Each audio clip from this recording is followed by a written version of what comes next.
It's not to be called.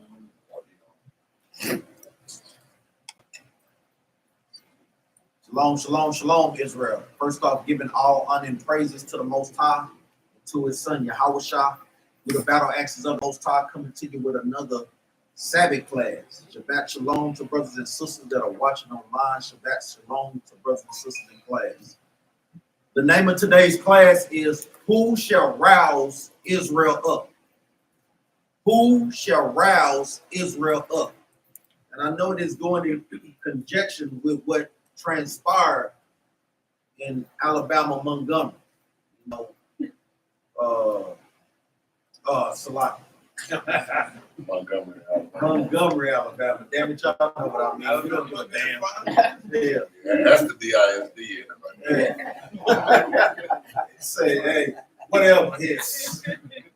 But even going to what transpired there, like you said, with our brothers coming together to defend our own people against a nation that have constantly had their foot on our necks and constantly oppressed us as a nation of people. That was a beautiful thing that we seen, man. Matter of fact, let's start out with this precept. Give me the book of Psalms 133 and verse 1. Just kind of go off the spirit, man. It wasn't even in my notes. Just go off of that spirit. When you get there, read that out. The book of Psalms, chapter 133, verse 1. Behold, how good and pleasant it is for brethren to dwell together in unity. In what? In unity. In what? In unity. That was a pleasant thing to see our people come together to do what? To defend our own, man. Many times, how many times have we seen police officers coming against us unjustly and other nations coming against us unjustly, and you have a million bystanders just recording, not doing a damn thing. You know, that was a beautiful thing, especially with the brother being an older and an elder brother, meaning in age. You know, the thing is, we want to get our people to come together, what? In the spirit of unity, not so much on a carnal level. Don't get me wrong, yes.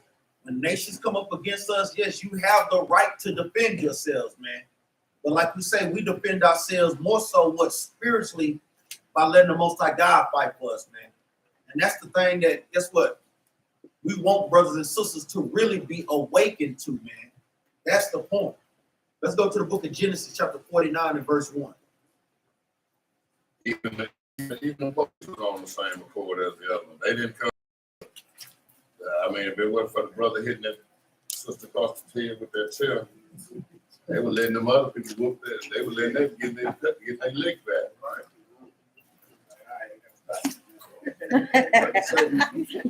Y'all love for real. That brother love continue. That's right.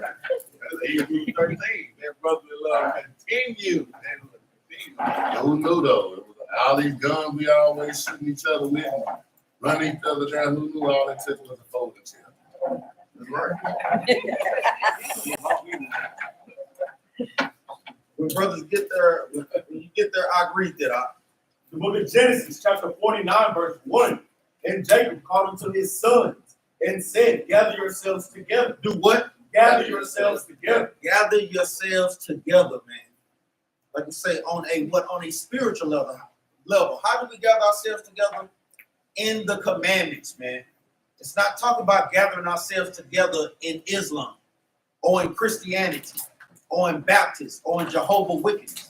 This is talking about gathering ourselves together up under the Most High God's laws. Go ahead up. Or in sinful acts. That's exactly right. We love to go together in some sinful deeds, man. It's not what it's saying. Go ahead. Read on. Verse 2. Read one from the top again. Genesis chapter 49, verse 1 from the top. And Jacob called unto his sons and said, gather yourselves together, that I may tell you that which shall befall you in the last day. In the what? In the last day. So Jacob was giving what? Prophecies to his son concerning us in what? In these last days. A lot of times we think that they talk about the last of their days. No, this prophecy started from Genesis 49 on down all the way what? Up into today. That's what the Bible is all about. All the time we know and can identify what race on this side of the hemisphere is what tribe. We're not talking about on the eastern hemisphere. The 12 tribes chart is for mainly from Canada all the way down to South America, not from the Eastern Hemisphere. Brothers understand that. And you know what? When I was doing some study yesterday, when I was looking at it, they was at the 5 main tribes that had come out of that they had taken from Africa, which was Yoruba, Benin, the Congo, and they knew these tribes. They knew they was taking a group of them, and not only that, they was taking those same groups and taking them to certain islands. So when we go to the 12 tribes, they talk about, well, who I don't know, but they knew that they were taking these certain groups and putting them in a certain place, like the ones from Congo, which is a lot of us Mandinkas, what they always used to call us, because we came from those tribes that was labeled that in Africa. And that's how, and it lines up with the 12 tribes short. I was looking at that yesterday, I was like, oh man, found me a little more proof. But I'll bring that out another time too. So we'll do that another time. Read verse 2, Verse 2, gather yourselves together. Why was he stressing gather yourselves together? Because they knew through the prophecies that guess what, we'll be what? Disassembled.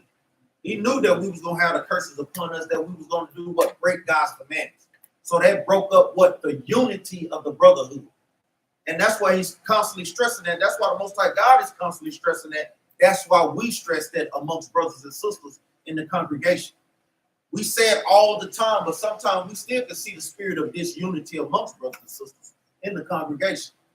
Brothers and sisters may think they be hiding those things, but we just sit back and watch those things until the Most High God reveals us, and we call a brother and sister to the side. We can see those things, man. I know brothers and sisters can see those things too, man. That's something that brothers and sisters must check their spirit on, man. If you're dealing in that spirit, man, you have to get that spirit up out of here, man. You got to, man, because guess what? We're only strong as our weakest link. We're only strong together, man. Jump down to verse 8, man. Verse 8, Judah, thou art he whom thy brethren shall praise. It says, Judah, thou art he whom thy brethren shall praise. Why is that the case? Because what? Christ comes out of the lineage of Judah. This is making prophecy to Christ. Going into what? Hebrews 7 and 14. Going into various other precepts. We're going to praise them, and they also going to praise the tribe of Judah. Why? Because the Most High God put it on our spirit to be what? The first ones on the battlefield, man. To wake our people up. Brothers got that precept? Let's get there right quick. Hold your precept in Genesis 49 and verse 8. It says, in context, like we said, thou art he whom thy brethren shall praise. This is why our brethren are going to praise the tribe of Judah. And this is how we know who the tribe of Judah is. Yeah. Say it again, Zechariah what? Zechariah chapter 12, verse 7.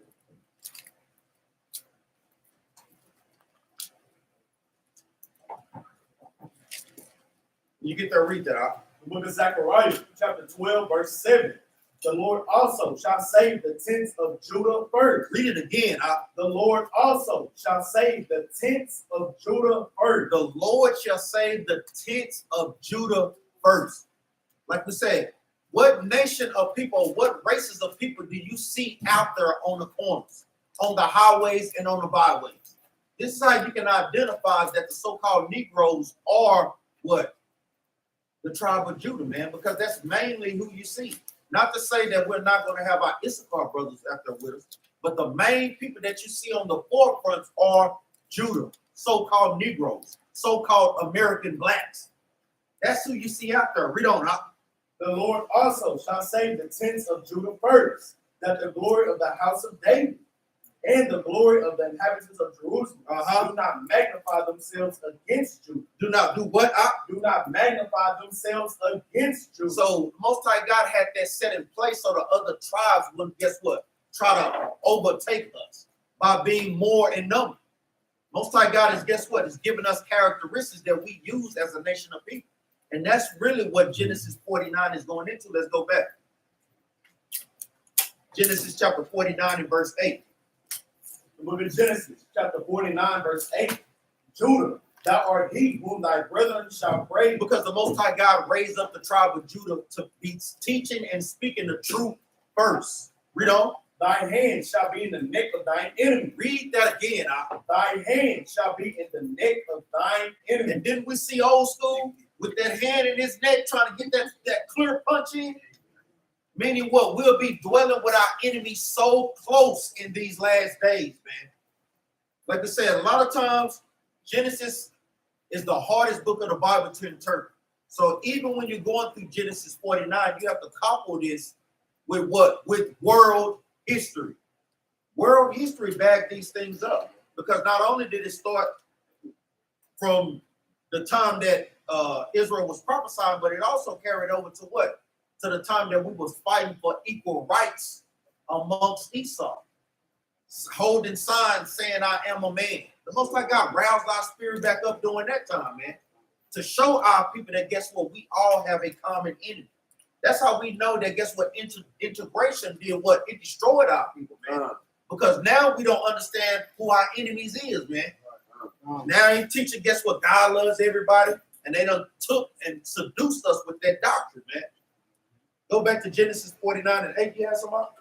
No, I forgot who the president was at that time. Who was it, the president at that time, that immigration? Lyndon B. Johnson. Yeah, you know, he had said, he said that if he gotta bring us together as a nation, he said, I'm gonna give them something that they're gonna vote Democrat for the rest of their lives. And that was bringing us into that integration that he brought us into, and then was trying to make us feel like we want that like inclusion. Yeah. What is that? The illusion of inclusion. Yeah, the illusion of inclusion. And that's why y'all see today why we vote Democratic. And they use that to promote homosexuality. Like we homosexuals and it's the same thing. No, it's not. But that was something that he did back at that time. That's one of his famous quotes. So, Yes, I'm up. But if you just read Genesis 49 and 1, those, like I said, this is how you know that you can categorize that we are the children of Israel.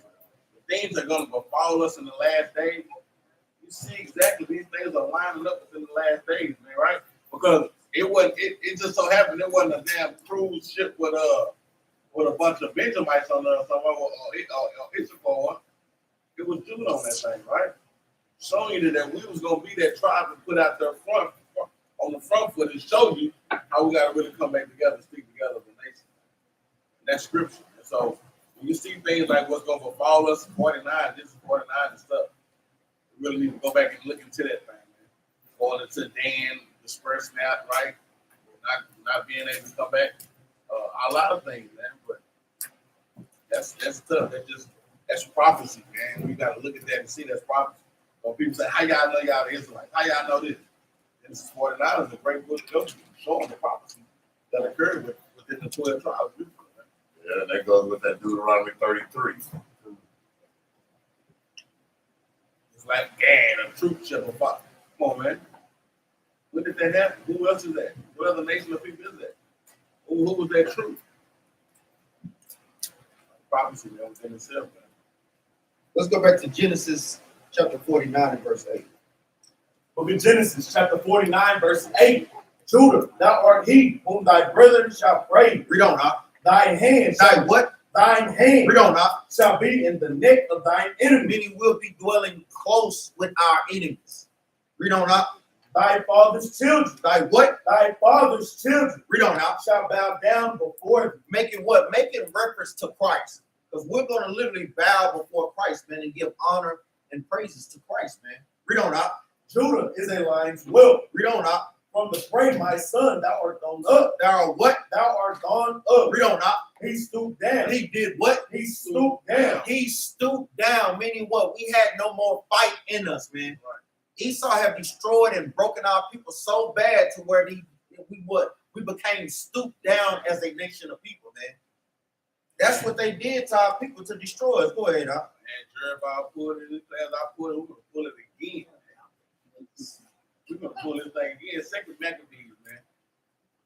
4 and 14, man. That we had no fight, no more fighting us, man. This is that continual battle, man. This is why he say he that endures to the end. Because that's how we were as a nation of people, and that's how we are right now. A lot of us don't got no fight. And then when we are out there fighting, they think it's a problem. They think it's strange that we out there fighting on those street corners, man, trying to get our people back to the Most High God, man. Because we haven't had no fighting us for so long, man. We just been letting people do things to us, letting them take it to us how they want to take it to us. Read that out. The book of 2 Maccabees, chapter 4, verse 14. Yeah, 14. The book of 2 Maccabees, chapter 4, verse 14. That the priests had no courage to serve anymore at the altar. And this is the result, man, of them what? Doing these things to us. The priests didn't have any more courage, man. Judah, well, we didn't have any more courage to be that strong, that nation, man. That nation desires, man. Now we will come know what the nation is not desired, man, right? Read that again.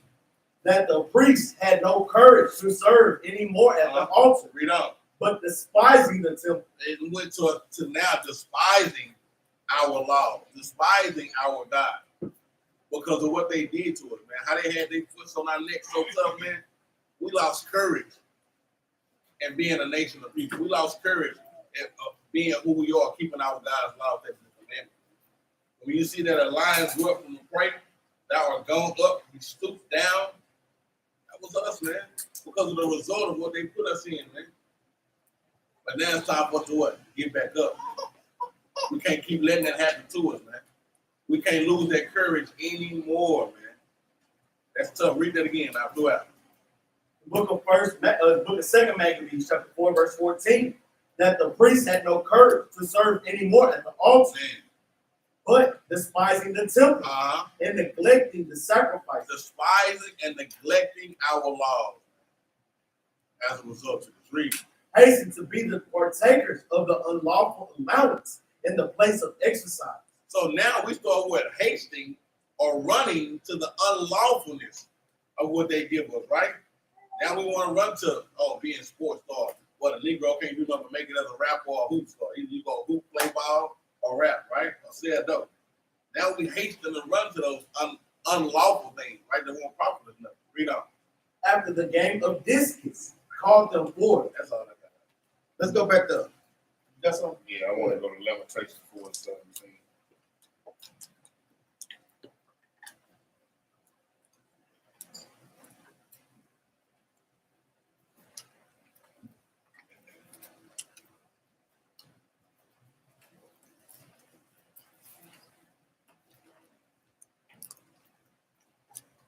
The book of Lamentations, chapter 4, verse 17. As for us, our eyes has yet failed for our vain help. In our watching, we have watched for a nation that could not save us. That's when we stood down to them. And then, like he just brought out in 2 Maccabees 4 and 14, we lost that hope. And now we've gotten so comfortable that we're looking for a nation that they can't save us. And we put all our hope in this nation instead of putting all our hope in the Most High. And now we realize, man, we got to stand up for ourselves. Ain't nobody going to help us out. Ain't nobody going to do this for us. The Most High put it on us to do this thing. And that's what he wants us to do. We got to tell our people, hey, they not going to help us. Sometimes we got to fight our own people to tell them, we got a God at work. Go ahead, Let's go back to Genesis chapter 49 and verse 8. My brothers were getting that. I was looking for this precept. Genesis chapter 49 and verse 8. When you get there, read that out. The book of Genesis, chapter 49, verse 8. Judah, thou art he whom thy brethren shall praise. Thine hand shall be in the neck of thine enemy. And let's see how we prove that today. Let's go to the book of Zechariah. Meaning we'll be dwelling close with our enemy. When you have your hand on the neck of your enemies, that means you're in what? Close proximity. You're right there with each other, constantly doing what? Bumping heads and at odds with each other. You know, I know we always hear it all the time. And that's how sometimes the Most High God may wake brothers up and sisters up to the truth. Like, why are we always constantly at odds with the red race or with the Caucasian? I know brothers and sisters may not understand that, but we question those things. And we question it because guess what? It has been an ongoing battle since the beginning of time, basically. You get there, read this. I'll start at verse 6. Zechariah chapter 2 and verse 6. The book of Zechariah, chapter 2, verse 6. Uh-huh. Ho, ho, come forth and flee from the land of the north. This means spiritually, not carnally. Not that you pack up and you go to Africa. Because guess what? America influences the whole earth. There's nowhere you can go that America doesn't have influence. You want to try to go to Africa, hey, they got certain parts of Africa. So it's impossible to, guess what, outrun the hand of Esau. Read on. Said the Lord. Said the who? Said the Lord. Read on up. For I have spread you abroad as the four winds of the heaven. The four winds of the heaven is making reference to what? North, east, west, south. Under all the comforts of the earth. We're spread all over the globe. Mainly over here in what? Babylon the Great. Can't hear us, son? Oh. All right. Read on. Said the Lord. Said who? Said the Lord. Read on up. Deliver thyself. Do what? Deliver thyself. Read on up. O Zion. Oh who? O Zion. Oh everybody. O Zion. Read on up. That dwelleth with the daughter of Babylon. That dwelleth with the daughter of Babylon. Who is the daughter of Babylon? Any brother know? Don't yell it out. Who is the daughter of Babylon? What you got to him? America. But what precept do you have to prove that? That's what we're looking for, the precepts. Brother Fred, what you got? I'm asking. Revelations 17. I don't know, is it? You don't sound too sure. Judah, what you got? Looking down so I won't call on. What you got, man? My precepts, brother. What they say they got the precepts. Where you at? Because this is a precept that brothers and sisters should have. I know we done went over this time and time again. Let's go to the book of Psalms, chapter 137 and verse. Was you gonna say that? Yeah. What verse? 137. Say it again. 137. All praise like in the spirit, man. All praise, Ehud. Let's see who the daughter of Babylon is. Psalms 137 and verse 7. The book of Psalms, chapter 137 and verse 7. The book of Psalms, chapter 137, verse 7. Remember, O Lord, the children of Edom. The who? The children of Edom. Remember, O Lord, the children of Edom. Read on up. In the day of Jerusalem, who said, raise it, raise it. Who said, raise it, meaning what? Destroy it, destroy it. This is going into what? The time when the Babylonians came to destroy Israel. Who was at the forefront of them putting us in captivity? The Edomites. Even back then, this is going into what? 586 BC. 605 to 586 BC. Read on up. Who said, raise it, raise it. Destroy it, meaning burn Jerusalem to the ground, man. Ain't that what they did to Black Wall Street? Ain't they did to what? Lake Lanier? Either they burned Rosewood, either they burned our places to the ground. To what? Yeah, for real. So you got Captain Maccabees, and you listen to following order. Thoughta, woulda, coulda. Read that again from the top up. The book of Psalms, chapter 137, verse 7. Remember, O Lord, the children of Edom. So the Most High God has given us a nation. Read on up. Who said, raise it, even to the foundation thereof. Read on. O daughter of Babylon. Oh, who? O daughter of Babylon. Read on up. Who art to be destroyed. Who art to be destroyed. It's the same thing in Zechariah, 2 and 7. It's literally naming who that daughter of Babylon is. The daughter of Babylon is who, brothers? The daughter of Babylon is who, brothers? Edom. The Edomites. That's who the daughter of Babylon is, which is the so-called Caucasian man. The so-called white man that the Bible speaks of. Showing you who in the last days will be dealing with them, the Israelites. So-called black man. What will we be doing? At odds with one another. Let's go back to Genesis 49 and 8.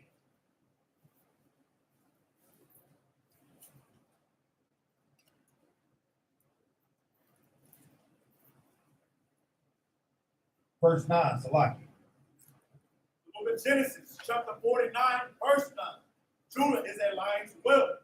From the prey, my son. From the who? From the prey, my son. Read on, Doc. Thou art gone up Thou art gone up. Read on up. He stooped down. He stooped down, meaning what? We lost the fight in us. Read on up. He couched as a lion. He's couched as a lion, meaning what? He's broken down as an old lion. For brothers and sisters that watch Animal Planet, you know when you see the fight taken out of an old lion. Then you have what? Those new lions that rouse up, man. To do what? To replace that old lion. That's what we're seeing out there, man.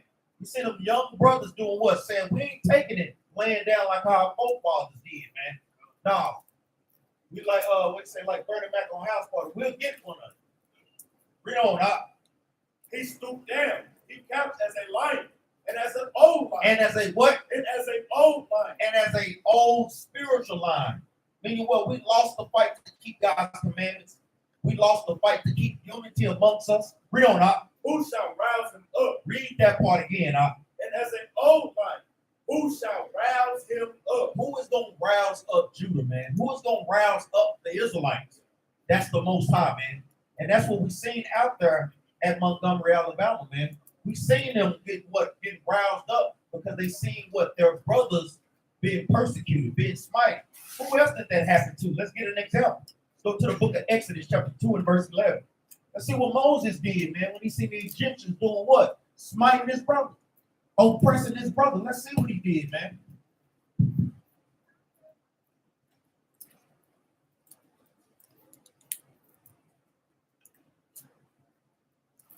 Look at Exodus, chapter 2, verse 11. Can brothers and sisters here at the back?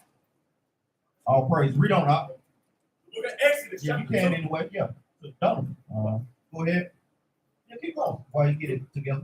The book of Exodus, chapter 2, verse 11. Uh-huh. And it came to pass in those days when Moses was grown that he went out unto his brethren. Unto his who? Unto his brethren. So it make it seem like in the movies that Moses didn't know that the children of Israel were his brother. He knew his brother. That's what we tell brothers. You know, brother, who was that brother always talking about certain movies and stuff? And it wasn't lining up with thus saith the Lord. I think that was Brother Kurt. Yeah, You would be asking about it. Shout out to Brother Kurt. But we know, like you say, you want to make sure that these things filter through the Bible, man. It says that Moses knew his brother, the children of Israel, man. Read on. and looked on their burden. And did what out? And looked on their burden. Those burdens was what? Being in a servitude position, being under bondage, being under oppression. Our people in the nation see what we go through as a nation of people. You see it all on TikTok. Even a brother giving an interview to these Edomites and saying, if you could be any race, what race would you be? I know brothers and sisters be saying that because I know brothers and sisters stay on Facebook, probably staying on TikTok more than y'all reading the Bible. He asked them, which race would you rather be? They look like one Edomite shoots off the back. No, I don't want to be the black race because y'all go through too much. People know what they do to us, man. They know that they oppress and destroy our people, man. And else, why wouldn't you want to be? The other was like, no, I'd rather be mixed. Neither one of those races wanted to be black people, man, because they understand the oppression that we go through as a nation of people. Little do they know we going through that because we what? God's chosen people. They gonna repent of that thing in the last days when the Most High God show who the real chosen people is, man. Read on up. And looked on their burden. And did what up? And looked on their burden. Read on up. And he spied an Egyptian, smiting an Hebrew. And what? And he spied an Egyptian, smiting an Hebrew. Smiting a Hebrew. Read on up. One of his brothers. So you had an African beating on what? What we would call today so-called Negroes. Israelites and Egyptians. They look the same, but they are not the same race of people. Like you say, color has nothing to do with the truth, man. And that's one misconception about the truth that we get from so-called apologetics. It's not about color, it's about your bloodline. Brothers have to be wearing teach these things, man.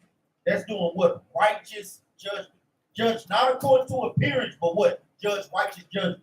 So when brothers out there, you calling out what you think may be Edomites or maybe Chinese people, guess what? You want to talk spirit by spirit. Read on up. Verse 12. And he looked this way and that way. Read that again, huh? And he looked this way and that way. Man, guess who does these things, man? When our people doing some dirt, we always looking around to see who, looking back, just think about the dude in Minister Society when he was creeping. Yeah. That mud creeping. I mean, this is our people to the T, man. Read on up. And he looked this way and that way. And when he saw that there was no man, he slew the Egyptian. He did what up? He slew the Egyptian Read on up. and hid him in the sand. He killed this Egyptian for doing what? For smiting his brother. And that's what we seen out there, man. We seen our people doing what? Fighting for our people because they seen them doing what? Coming at our people for unjust causes, man. Man, you gonna do with an elderly brother, but guess what? That 20-something-year-old Edomite, he found out, man. Guess what? Judah old, but guess what? We'll turn your behind up, man. And he made a YouTube page about that thing, man. Like, hey, that brother man been in his 60s, but he told my behind up, man. And he had the 2 black eyes and a busted nose to prove that thing, man. We ain't playing with these people out here. Like we say, us as Israelites, we do what? We keep this battle spiritual, man. This is not a carnal battle. Don't get me wrong, we defend ourselves when we're faced with threats. But we're not out there to do what? To try to fight the other nations. Even our own people. That's not what we out here for. And if brothers is thinking that, you got the wrong mentality. If sisters is thinking that, you have the wrong mentality. Give me Zechariah chapter 6, 4 verse 6. Another wrong mentality is before I knew about the true reason of Moses killing, we used to say, well, Moses had to kill one, right? They he killed his own brother. But now we get to understand that Moses killed an Egyptian for his brother, right? So we love to bring that assumption of, yeah, Moses had to kill, I might have to kill. Yeah, nigga, you kill the Egyptian because you ain't killing your own brother. Because Moses wasn't killing his own brother. He was slowing the Egyptian who was trying to hurt his brother. So these are a lot of misconceptions that we didn't know before we came to the truth as well. You always heard of this story of Moses having to kill one, but you thinking he killed his own brother. Now he killed his damn Egyptian. Yeah, that's right. Let's go to Zechariah chapter 4 verse 6.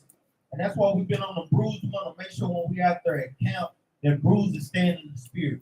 Remember, no one man problem with a brother or sister is bigger than this movement. You have to have that mentality that our people are sent out there, and that guess what? The words of the Most High God hits harder than Mike Tyson. You bring these words out, man. These words are powerful. The angels activate when we do what? When we speak the words of the Most High, man. Read this, The book of Zechariah, chapter 4, verse 6. Then he answered and spake unto me, saying, this is the word of the Lord unto Jerubbaal, saying, not by might. Not by what, brother? Not by might. We don't know. Nor by power. Nor by what? Nor by power. We don't know. But by my spirit. But by what? But by my spirit. Try, brothers. Brother Renaud, what's the spirit according to the Bible?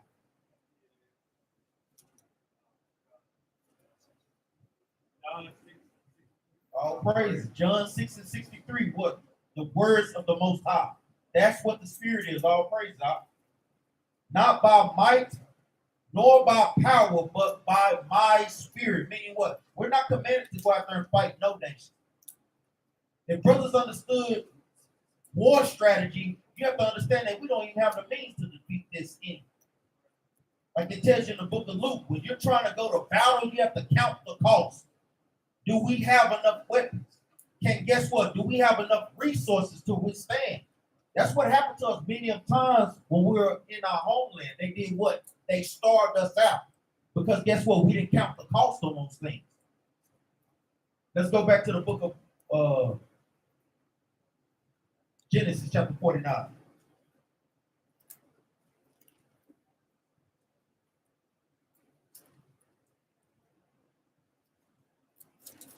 Most High God said, who shall rouse up Israel, man?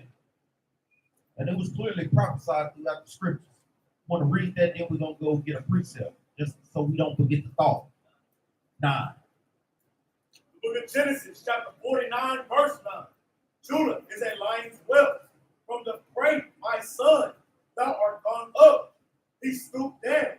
He couched as a lion and as an old lion. Who shall rouse him up? Let's go to the book of Numbers, chapter 23 and verse 24. So this is going into an account of Balak the king of Moab and Balaam,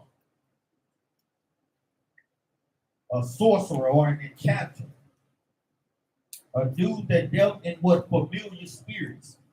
You know, and we want to make sure brothers and sisters are not dealing in those things because we know that that thing is prevalent amongst sisters, wearing those crystals, you know, consoling, sage, and burning. You know, sisters want to make sure that they stay in the spirit with that, man, and not delving into that.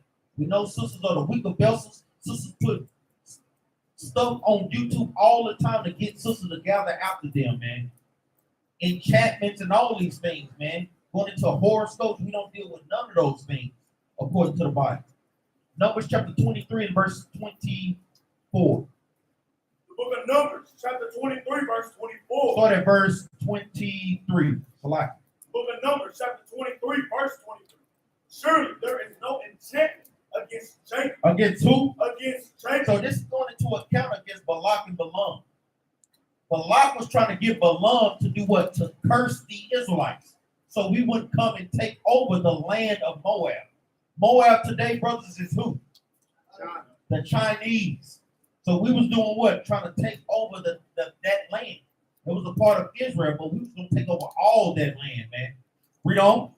Neither is there any divination against Israel. So when brothers and sisters are in the spirit, it's no enchantment that they can put on our people. No, that stuff ain't working, man. Even with brothers that's dealing in, guess what? Freemasonry. Brothers got to get up out of that wickedness, man. They must get up out of that wickedness. Because when we're in our right mind, those enchantments don't work against our people, man. Read on out. According to this time, it shall be said of Jacob and of Israel, what had God wrought? What had God worked? Read on out. Behold, the people shall rise up as a great lion. And this is Balaam doing what? Giving us prophecies concerning us in the last days, man. He like, man, what can I do against these people, man? When the Most High God is dealing with them, I can't do nothing but the will of the Father, man. He gave me commandment to bless them. Guess what? I cannot turn back from that, man. Read on out. And lift up himself as a young lion. And did what out? And lift up himself as a young lion. And Balaam seen this in the end time that we would do what? Rise up as a great lion, man. And lift up himself as a young lion. You see those young lions on National Geographic, man. Filled up with testosterone, if that's a thing for animals or whatever they deal in. Guess what? They trying to take down everything to get to what? To get to that pride. So they can do what? Sow their seeds in those things. So they can continue their lineage. That's how the Most High God is preparing us in these last days. That younger generation will be rise up as a nation of people, man. As a fierce young lion, man. Read on out.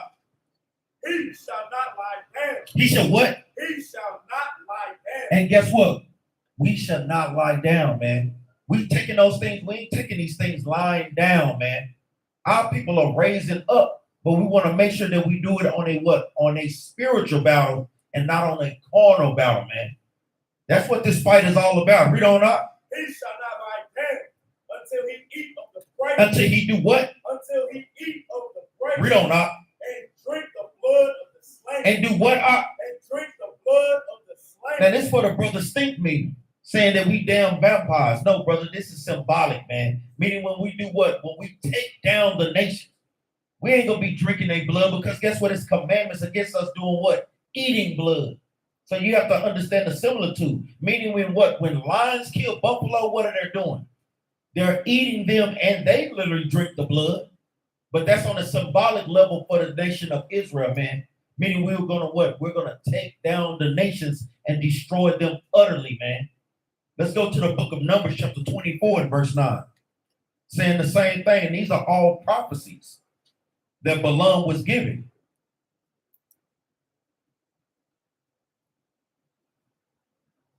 The book of Numbers, chapter 24, verse 9. Start at verse 8. Verse 8. God brought him forth out of the land of Egypt. Out of Egypt. He had, as it were, the strength of as a unicorn. Of a what? Of a unicorn. Any brother know what a unicorn is referring to in the scriptures? What's a unicorn? What you got, brother? A rhino. It's not talking about that mythical creature or horse with a horn in the middle of his head. No, it's talking about a rhino. Think about the strength and the power of a rhino. Everybody and everything is getting out of the path of a rhino. Make sure brothers write that down. It's talking about a rhino. Read that again from the top up. Book of Numbers, chapter 24, verse 8.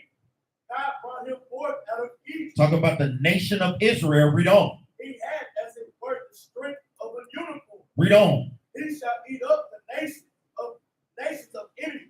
Read that again. He shall eat up the nations of enemies. It says he.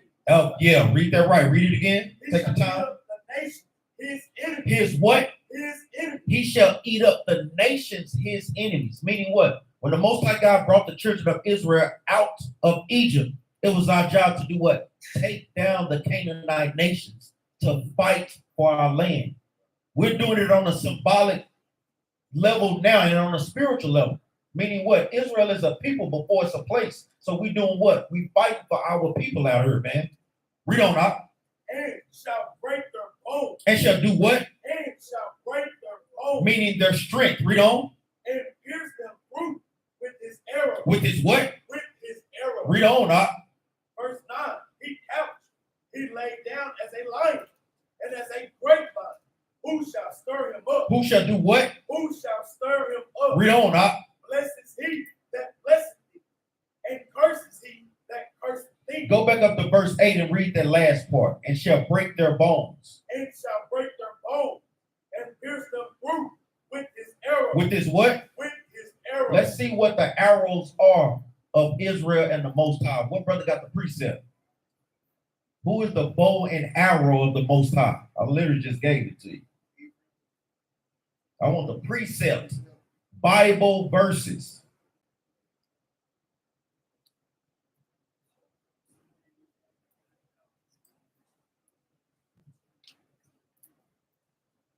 Any brother got the precept? Shall bend the bow from Ephraim. Judah shall be as a bow. Give me Zechariah. That's what I want. Zechariah chapter 9 and verse 13.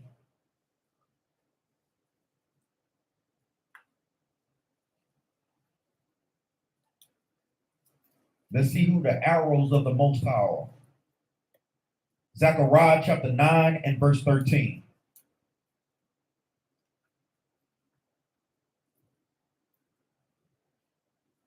Book of Zechariah, chapter 9, verse 13.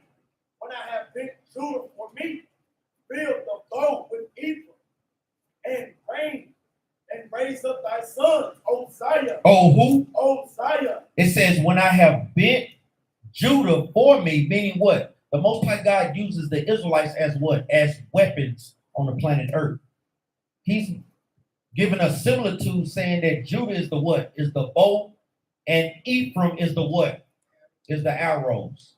Read that again from the top. The book of Zechariah, chapter 9, verse 13. When I have bent Judah for me, build the bow with Ephraim, and raise up thy sons, O Zion. Oh, who? O Zion. Oh, read on up. Against thy sons, O Greece. Read that part again. And raise up thy sons, O Zion. Against thy sons, O Greece. Who is the Grecians today? Edom, the so-called white man. So the Most High God is literally telling our people that he's going to what? Use us to beat Esau into submission. He's going to use us as a weapon to destroy Edom. Read on up. And made thee as the sword of a mighty man. And has made thee as the sword of a mighty man. Brothers and sisters, see that. Let's give our credo. Give me Jeremiah chapter 51 and verse 20, man. You got to get that battle at Jeremiah 51 and 20 up there. This is throughout all the scriptures how the Most High God compares the children of Israel to what? To weapons.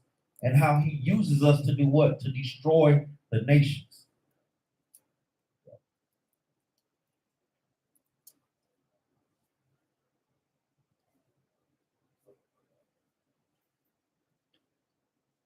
The book of Jeremiah, chapter 51, verse 20. Thou art my battle axe. Read that again, Jeremiah chapter 51 verse 20. Thou art my battle axe and weapons of war. It says, thou art my battle axe and weapons of war. Read on up. For with thee will I break in pieces the nation. The who? The nation. Read on up. And with thee will I destroy kingdoms. And guess what? The Most High God is using us to destroy kingdoms. Right now, it's on a what level? It's on a spiritual level. We're using the Most High God's words to bring down these kingdoms because they don't like what we out there doing. When we out there trying to tell brothers to do what? Be husbands, be fathers, sisters, be in order, dress modestly. Don't be talking all ratchet. Don't be acting all ratchet. Guess what? Act like the daughters and princesses of Zion. Brothers, be kings according to what? To the sons of Jacob. That is our heritage, man. Like we said, we're literally changing the hearts and minds of our people, and they don't like that. They hate what we are doing, man. So we always have to be on what? On guard spiritually in this walk, man. Read that again, huh? Jeremiah chapter 51 verse 20. Thou art my battle axe and weapons of war. Read on. For with thee will I break in pieces the nation. The who? The nation. Read on. And with thee will I destroy kingdoms. Read on, huh? And with thee will I break in pieces the horse. The who? The horse. Read on, huh? And his rider. This is going into the technology and weaponry of Esau today. Those tanks, guess what? When we get those spiritual bodies, nothing will be able to hold the Israelites back during that day, man. Read on, huh? And with thee will I break in pieces the chariot and his rider. And his what? And his rider. Read on, huh? With thee also will I break in pieces man and woman. Read on. And with thee will I break in pieces old and young. Because guess what? We're breaking off the spirits of our people as well, man. Men and women, guess what? We're telling them what they're doing wrong according to the Bible. And guess what? That hurts. But we want to make sure, especially you brothers that go out there and teach, if we're breaking down spirits, what must we also do? Build brothers and sisters back up. We just don't tear brothers and sisters down without building them up. You tear down that spirit that's in them, but then you do what? You build them up with scriptures.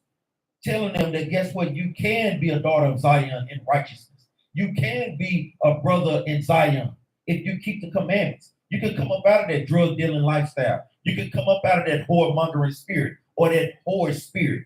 Read on up. And with thee will I break in pieces the young man and the maid. Read on. I will also break in pieces with thee the shepherd and his flock. That shepherd and his flock is going into what? Christianity and pastors. We're coming against that, man, because guess what? That doctrine does not line up with the thus said the Lord. Christianity is what? Is white supremacy, man. It has nothing at all to do with the Bible. And that's how we break up the shepherd and his flocks. Read on. And with thee will I break in pieces the husband and his yoke of oxen. And with thee will I break in pieces captains and rulers. Captains and rulers, meaning what? The captains of America's army and what? These kings and these rulers in today's, the Rothschilds, the Bilderbergs. That's who the Most High God is gunning for in these last days, man. Give me the book of Hosea, chapter 6. Go ahead. Verse 24, and I will render unto Babylon and to all the inhabitants of Chaldea. He said, I will render unto Babylon, meaning America, meaning Esau, which we read earlier. He said he's going to render that. He's going to render what? And I will render unto Babylon and to all the inhabitants of Chaldea. That's all of the Esau community, all of the Esau nation. Read. All their evil that they have done in Zion, in your sight. They done it in our sight. The thing that we see. So if you ain't got no heart, man, to get back at your enemy, to get your lick back, hey, you don't need to be in this truth. Because this ain't no easy thing to do. I know some of you got friends you don't want to touch. But God dang it, bring them to me. I slap the crap out of them. But y'all got to get that mindset there. It ain't that time right now for us to do it. But you got to get your mindset because it's going to be a time, yeah, you're going to have to go at your enemy. Like I said, I love it, man. I ain't even going to elbow in them in the throat. I'm going to kick him in that spinal cord. Man, we got to get that mindset not to be out there trying to love our people. We're supposed to be living at peace with them, but we ain't out here to love them. We out here to love our people, our nation. That's how we get at these people that's been coming at us. Read. And always looking at these things in a spiritual aspect. We're talking about the what they call it, the boat massacre, whatever they want to call it in Alabama, the riverboat Alabama. But like we said, who is riling up Israel, man? Is it that boat party? What really was it, man? It was the Most High God. Let's get a precept on that real quick. Let's go to Numbers. Let's go to Numbers 10.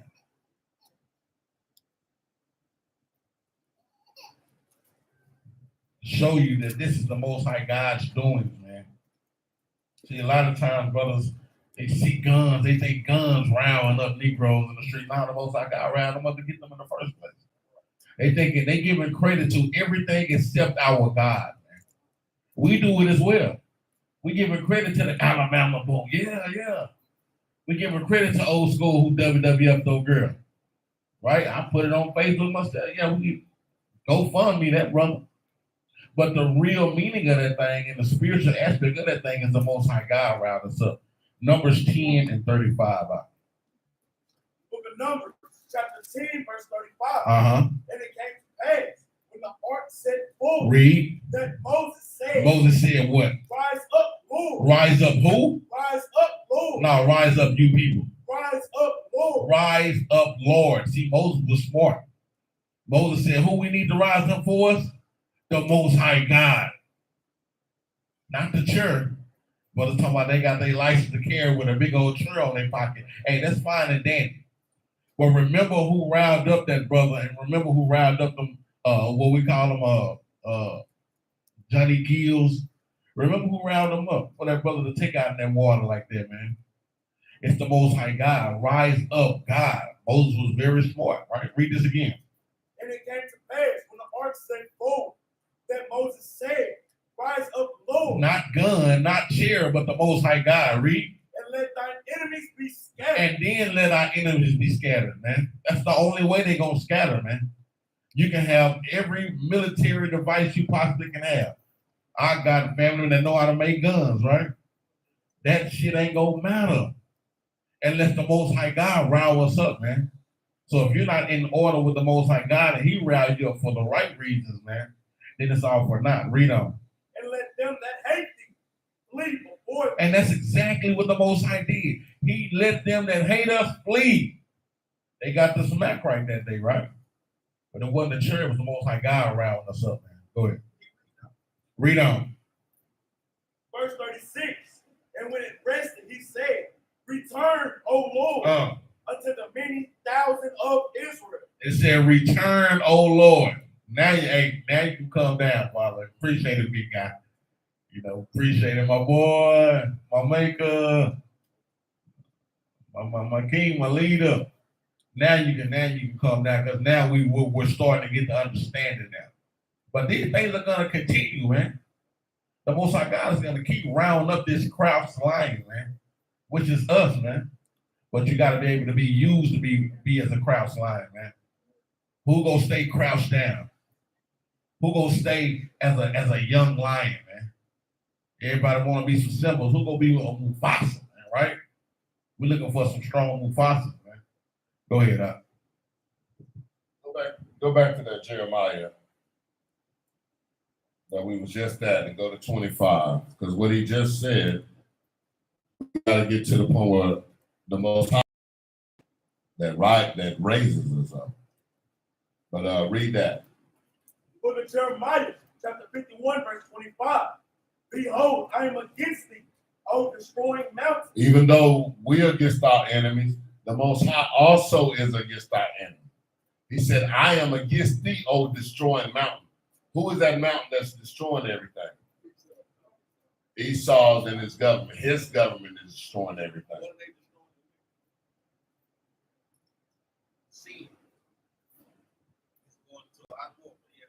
That's where the weaknesses came in. He said when they had that weakness shall increase, they've increased. Sin has increased while they've been running everything. Go ahead. Behold, I am against thee, O destroying mountain, said the Lord. Said who? Said the Lord. He mad too. We mad, he mad too. He against them. Go ahead. Which destroys all the earth. They destroy all the earth, man. Go ahead. And I will stretch out my hand upon thee. And roll thee down from the rock. That's how they gonna come out them rocks from them high buildings up there. Most I gonna knock them buildings down right when they in them, thinking that I got the sweet. It's gonna be sweet, all right, when that mother fall down. Read. And will make the eight burnt mountains. Hey, what? Eight burnt mountains. And they gotta be what? Obadiah said. What did Obadiah say? They stubble. They gonna be burnt down. And who you gonna use to do it? Us. That's all I got on that.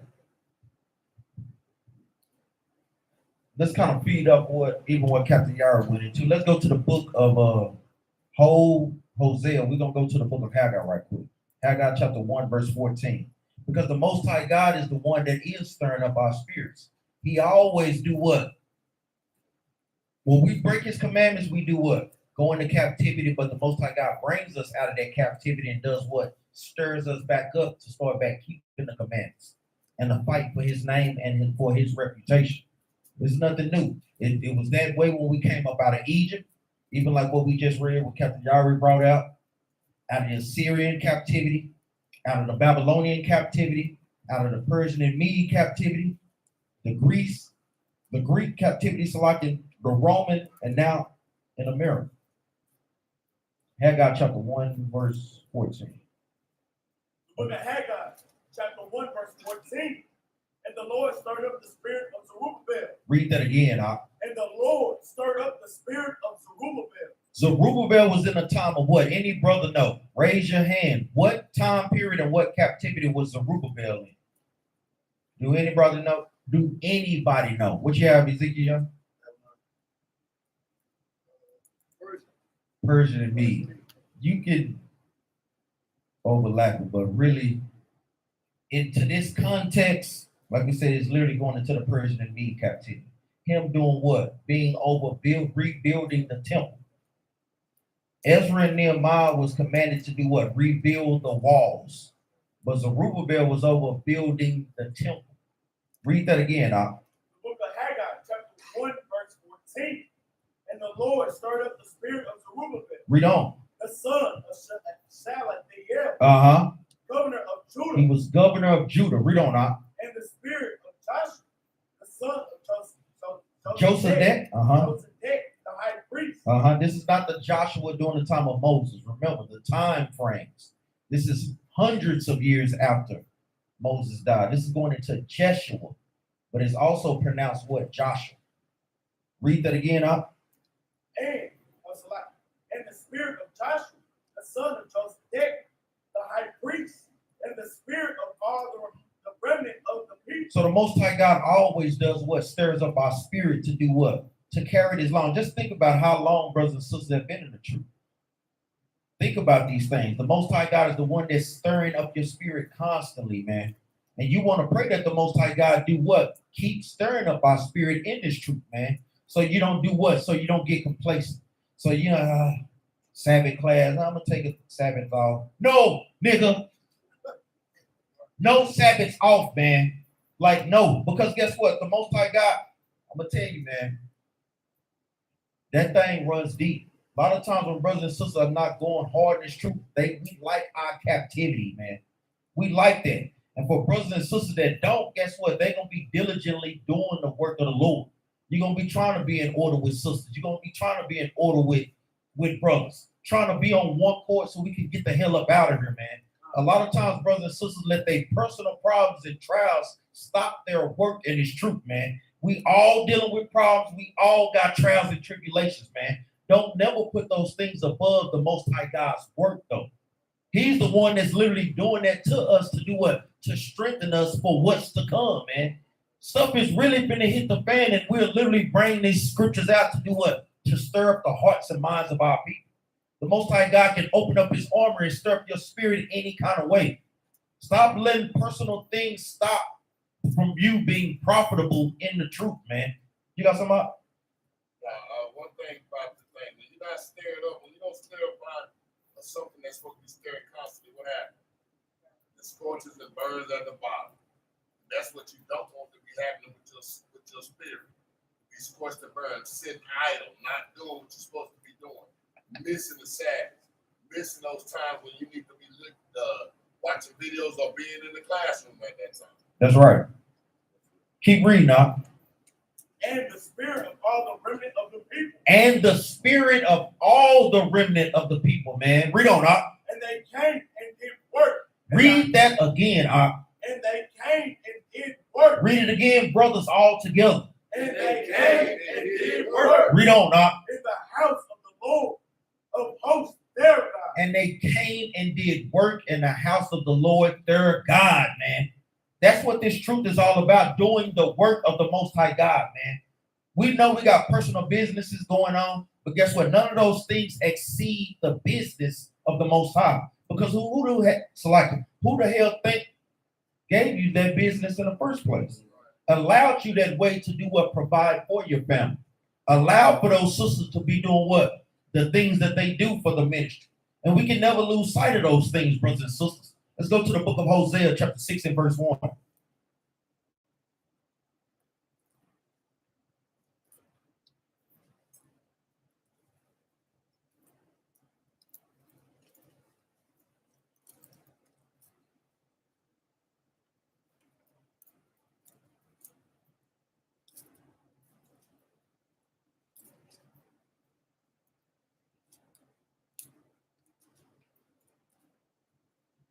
When you get there, read that off. Book of Hosea, chapter 6, verse 1. Come and let us return unto the Lord. Read it again, Doc. Come and let us return unto the Lord. This is Hosea. What time period was Hosea in? Any brother know? Brother, where Daoud at? Is he here? What time period was Hosea in, Doc? Daoud, not officer king. Daoud, say it loud and proud, Doc, unless you don't know. I can't hear you say it loud. You said you don't know? That's why you said it low. I don't know. Brother Hosea, the Assyrian captivity. Nick, I'll tell you what, say, Negroes is the children of Israel, man. Niggas is hard-headed, boy. You don't take notes on how captains and leaders is telling you, nigga, F that. I ain't doing what that nigga said. I ain't gonna better help myself to teach out there on the streets. So what kind of people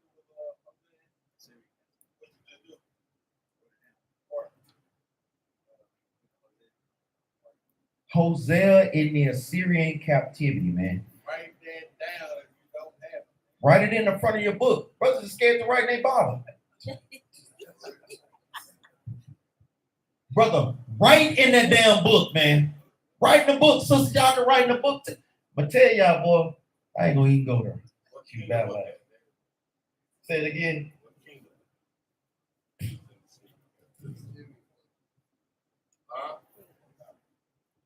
Say it again. All praise. Hezekiah, man. I said, what kingdom? Northern and Southern Kingdom, which one? What the no? Hey, like we say, this is a school of learning. This is not Christianity. Because guess what? Brothers need to be equipped with these things. You have a Christian come up there and they know the timelines better than you, then you're going to be up there looking like a fool. Then guess what? You're going to get that. Come to the back. Let brothers come to the side. On the other side. That's why these things are very pivotal, man, because guess what? A lot of times our people treat the Bible as a fairy tale book.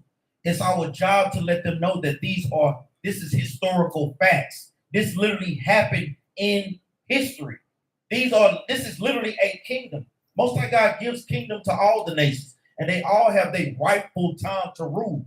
This was the time for Assyrians to rule. So brothers need to know this, sisters as well. Read that out. Book of Hosea, chapter 6, verse 1. Come and let us return unto the Lord. For he had torn. For he had what? For he had torn. For he had torn the northern tribe. Read on. And he will heal us. He has smitten, and he will bind us up. Meaning what? He will put the 10 tribes back together with the 12 tribes. Read on, Doc. Verse 2, after 2 days will he revive us. Read that again, Doc. After 2 days will he revive us. Read on. And in the third day, he will raise us up. Now that thing is heavy because that thing is very spiritual. It says in 2 days will he revive us, and in the third day he will raise us up. what's the precept to that? What was this being said in the New Testament? Remember, the Old Testament is an elaboration of the New, or the New Testament is an elaboration of the Old. They go into a little bit more details in the New. They explain a lot in the Old Testament as well. What precepts do brothers have? When were we raised up and it was prophesied in the New Testament? My preceptors. Where they at, man? Brothers got to write this precept down. Let's go to the book of Revelation, chapter 11 and 11. After 3 days and a half, the Spirit of the Lord God entered into them. Now, my brew's a little salty today. What's going on, man? A little slothful today. We're going into the class of being spirit stirred up. Hey, we're trying to stir the Battle Axe spirits up. Remember, we got to go out there and teach today, man. We need brothers a spirit stirred up. You get to read that out. Book of Revelation, chapter 11, verse 11. And after 3 days and a half, after 350 years, read on up. The Spirit of life from God entered into them. Meaning what? After our captivity, after our slavery, after we were freed, the Most High God started to do what? Started to wake us back up to this truth. Started to show and teach our people that, guess what? We were God's chosen people. While we're in the conditions that we're in, while we suffer oppression. Read on. And they stood up upon their feet. Read that again, And they stood up upon their feet. Us standing up on our feet is us what? Keeping God's commandments. That's what standing up on your feet is, man. Read on up. And great fear fell upon them which saw. And great fear falls upon the other nations which saw. You don't think that those nations feared that? You don't think that they ain't having counsel among think tanks on why? Guess what? How did they get the spirit to rise up and fight like that, man? And we thought we had them in submission. We thought that they was that old line crouched down. But the Most High God did that thing, man. Seeing that brother being beat like that, no. He called brothers to arms, man. And they assembled together like the Avengers, man. I've been getting a kick out of them damn memes. I can't even lie, man. But guess what? We're coming together like the Israelites, man. Damn the Avengers, man. That's what this is all about. You got something out? That's right. And like I said, and when Maccabees pulled that Jeremiah 51 and 25, the Most High God is upset, man. Y'all think he's tired of them doing us like this, man? Y'all think it was gonna be like this forever? Y'all think we was gonna be a crouching lion forever, man? Let's go to 2 Samuel real quick, man. The Most High tired of this, man. He put the spirit on us, man, to give him a good ass whooping, man, to show him. And let the other nations know these Negroes ain't crouching no more. You already should know this. This is when the heathen, man, talking about he killed Saul. 2 Samuel 1, you can just start at 13. Book of 2 Samuel, chapter 1, verse 13. And David said unto the young man that told him, whence art thou? So this young heathen came and told David that guess what? Saul had died, right? And he told David that what? I had to finish killing David off, right? Which he was lying. But he told David, yeah, I had to go in and kill him off, man. Right? Read. And he answered, I am the son of a stranger. He is the son of a what? Of a stranger. The son of a stranger or what? An Amalekite. And formerly known as who? Esau, right? So this was an Edomite, man, young man coming to David, telling David that he killed his brother Saul, right? Read. And David said unto him, how was thou not afraid to stretch forth thine hand to destroy the Lord's anointed? That's how the Most High looked at that brother. Them brothers, man, they actually J school, man. School out there trying to tell them to move the boat. And they just came and started J in school, man. And read verse 2 again, read 14 again. Verse 14, and David said unto him, how was thou not afraid? How was y'all not afraid? Read. To stretch forth thine hand. To go and stretch forth y'all hands, 6 or 7 damn Edomites against the Lord's anointed, man. The Most High God pissed off too. Y'all think he gonna keep on letting us take this ass whooping, man? Like, not those that's gonna keep doing his will. And like I said, they weren't doing the will, but the Most High had to show that spirit. He had to rouse up that lion, right? Just like in the instance with Kyrie or with Kanye. It wasn't they was keeping the laws of the Most High God or anything, but the Most High God had to show you, right? This is a spiritual battle. Read that one more time. And David said unto him, I was thou not afraid to stretch forth thine hand to destroy the Lord's anointed. They better start being afraid, man, putting their hands on us, man. That's thus said the Most High God, man. Read. And David called one of the young men and said, And the Most High God called Johnny Gills and them and the other old school with the church that was on SmackDown and say what? go near and fall upon him. And what? And he smote him that he died. Go whoop smash, man. Go out there and show them people that you're not a crouching lion anymore, man. That's the spirit of the Most High God. He's upset too, man. So don't think that your God is not fighting for you, because even when you ain't fighting for yourself, who fight for you? The Most High God, man. Finish that out, Bob. And he died. Verse 16. And David said unto him, thy blood be upon thy head. Yeah. For thy That's right. Anybody showed that picture? Where the two black eyes? They had a busted nose. Yeah, school boy, he wasn't playing no game. What? Read on. Thy blood be upon thy head, Uh-huh. for thy mouth have testified against thee, saying, I have slain the Lord's anointed. That's what the Most High God did. Right. Hallelujah. Hallelujah. Let's go back to the book of Hosea, chapter 6 and verse 2.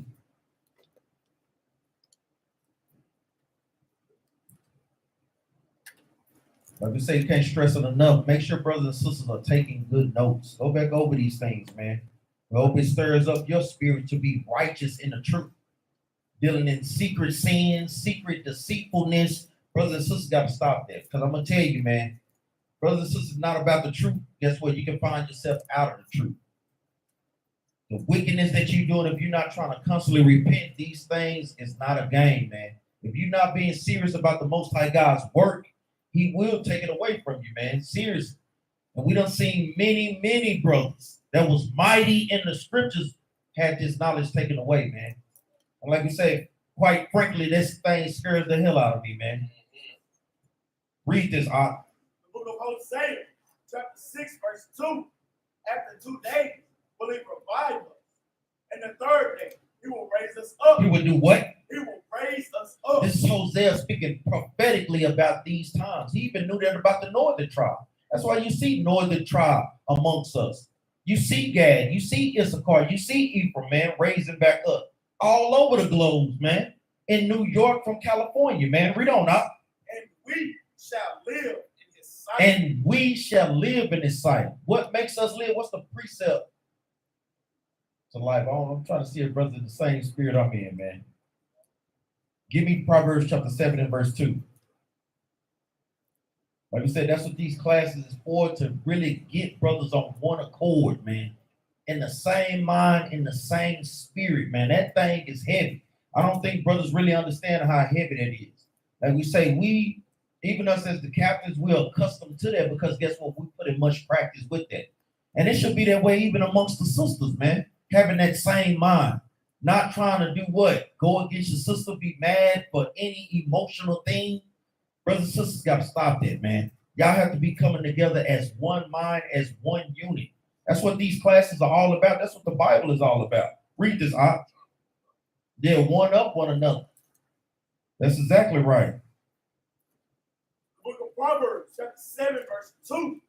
Keep my commandments and live. Read that again, Op. Keep my commandments and live. That's what makes us live. Us just walking around, going about our day, that's not us living as a nation of people. Only when we keep the commandments of the Most High God are we truly living, man. That's what life is truly is about, man. Read on.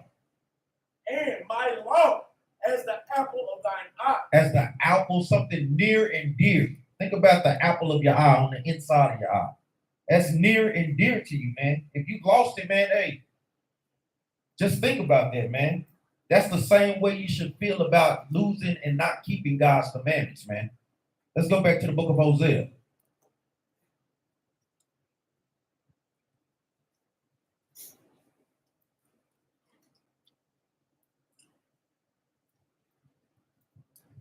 Start at verse 3. Yeah.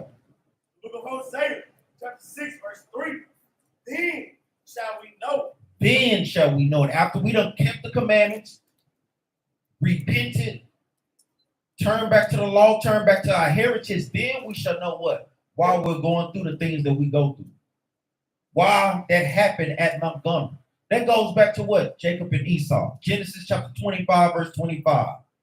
That goes all the way back there, all the way up until today, man. Read on up. Then shall we know. If we follow unto know the Lord, his going forth is prepared as the morning. As the what? As the morning. Meaning what? The kingdom is already prepared for us, brothers and sisters. We just have to do what? Walk therein, man. Walk to those gates. It's already prepared for brothers and sisters. It's literally yours to lose it, man. We got brothers and sisters, they be amongst us, they wear fringes amongst us, but you see that fight that they really don't want the kingdom. Like this, being in the truth is not something to pass the time, man. This is our heritage, man. This is our way of life. Read on up. And he shall come unto us as the rain. As the what? As the rain. As the rain, meaning the Most High God is dropping these things down. Going, read on. As the latter. As the what? As the latter and former rain unto the earth. Unto the what? Unto the earth. And we need that rain to do what? Water us in this truth, man. You want to constantly ask the Most High God to keep doing what? Watering you with the words. Watering you with what? With keeping the commandments of the Most High, man. Let's go to the book of Deuteronomy. Chapter 32. It's a precept for it.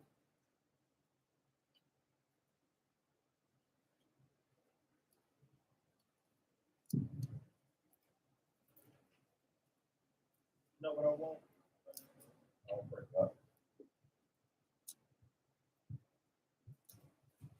You get to read that out. The book of Deuteronomy, chapter 32, verse 1. Give ear, O ye heavens. O ye rulers, read on. And I will speak, and hear, O earth, the words of my mouth. The words of my mouth, meaning what? The words of the Most High God's mouth, they do things on commandment. The heavens, the earth, the weather, the animals, and guess what? His people are at his beck and call. Read on. My doctrine shall drop as the rain. My speech shall distill as the dew. It says, his doctrine shall drop as the rain. What brother got the precept for doctrine? Brother Dog. All praise. Did you know that, Brother Lance? Yes. All praise, huh? Like I say, you can tell when brothers are literally studying. What you got?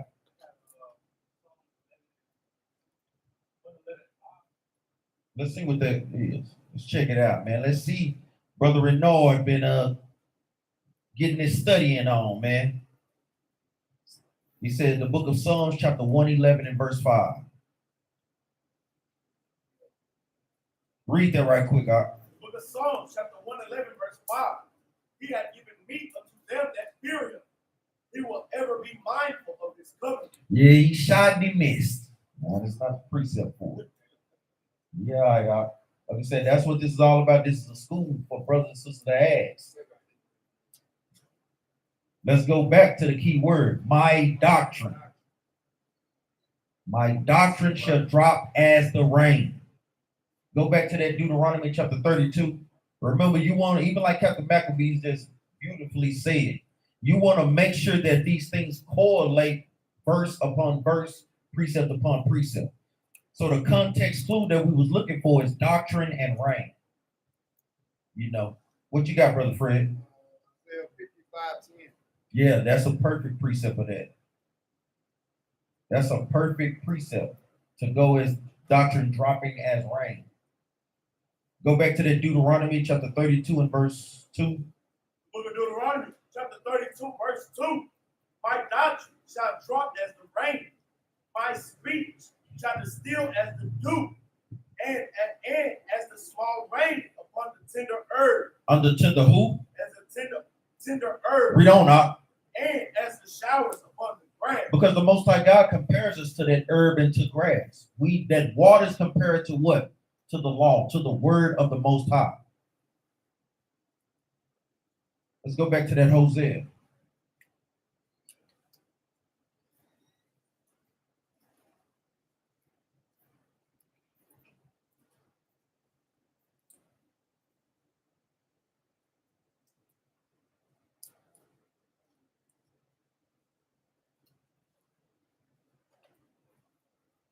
Read verse 3 out. The book of Hosea, chapter 6, verse 3. Then shall we know, if we follow unto know the Lord, his going forth is prepared as the morning, and he shall come unto us as the rain. As the what? As the rain. Read on up. As the latter and former rain. As the latter and former rain. Meaning what? In these latter days, the Most High God is doing what? Pouring out his spirit upon our people. Read on. Unto the earth. Read on. O Ephraim, what shall I do unto thee? Now that's all I want. Go to the Isaiah 55 and 10. There's another precept that brothers can have that Brother Fred brought out.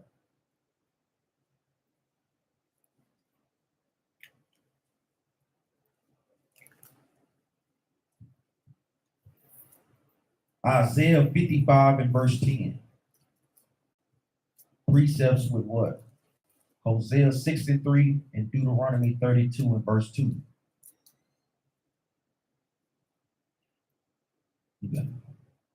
What you got, Brother Judah? What you got, Op?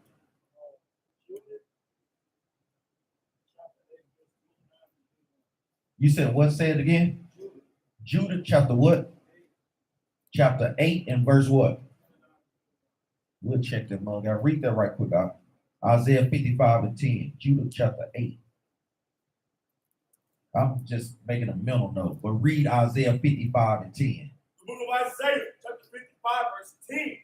For as the rain cometh down, and the snow from heaven, and returneth not thither, but watereth the earth. But does what? But watereth the earth. Read on, Op. And maketh it bring forth and bud. That does what? Maketh it bring forth fruit.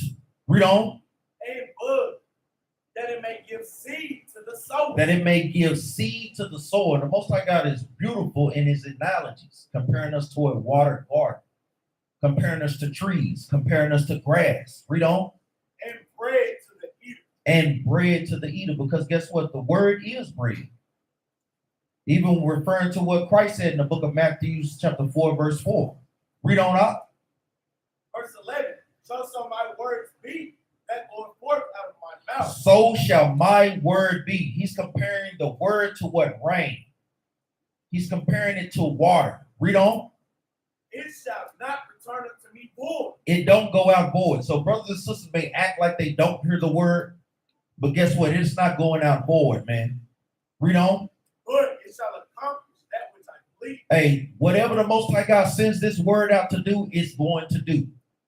Guess what? The Most High God is sending out his word right now to do what? Stir up the hearts and minds of our people. And it's doing it, whether or not brothers and sisters can see it or not.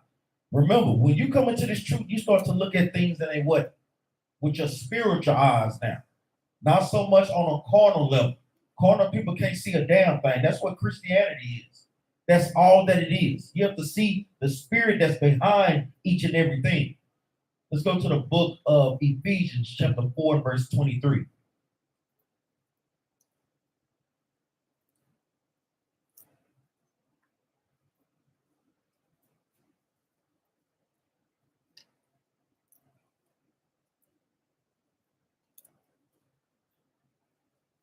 Now, Christians, apologetics, they love to go to these books, but they never read the context. They never read who that book is talking to. You know, the author is going into Paul, but the audience that he's talking about is the children of Israel. Brothers that teach out there, make sure you hone that in. Going to what? Going to the context. What's the context? Ephesians 1 and 1. Who is it talking about? Who is the audience? The Israelites, because we the saints. Read Ephesians 4 and 23. Book of Ephesians, chapter 4, verse 23. And be renewed in the spirit of your mind. Read that again, Al. And be renewed in the spirit of your mind. Because as the Most High God revives us, that's what the first thing you have to get under control as well. You have to get your mind, you have to get your thoughts, guess what? Renewed. No longer thinking how you used to think in the world. When it comes to confrontations amongst brothers and sisters, you don't deal like the ratchet sister would deal in the world, or like that wicked brother would deal in the world. No, you deal with that according to what? Matthew 18 and 15. Talking to them, pulling them to the side, not making a scene, having discretion as sisters should have according to what? Titus chapter 2 verses 3 on down. 1 Timothy chapter 2, verse 9 on down. Showing those qualities, showing up that particular type of spirit. Being able to do what? To control your emotions. Don't put your emotions over the words of the Most High. Yeah, y'all a weaker vessel, but guess what? If you renew your mind and do what's commanded, sisters will be all right. A lot of times sisters try to take things into their own hands, into their own ways, and that goes for brothers as well. Read verse 23 again, Ephesians chapter 4, verse 23. And be renewed in the spirit of your mind. Of your what? Of your mind. Of your what? Of your mind. What precept go with that, brothers? Who got a precept? Who got the precept? What you got, Brother Fred? Romans 12:2. Romans 12 and 2. That's right. Make sure brothers and sisters precept that with that, man. Romans 12 and 2. Brothers that after reading, make sure you write that in your Bible. Romans 12 and 2. You got something?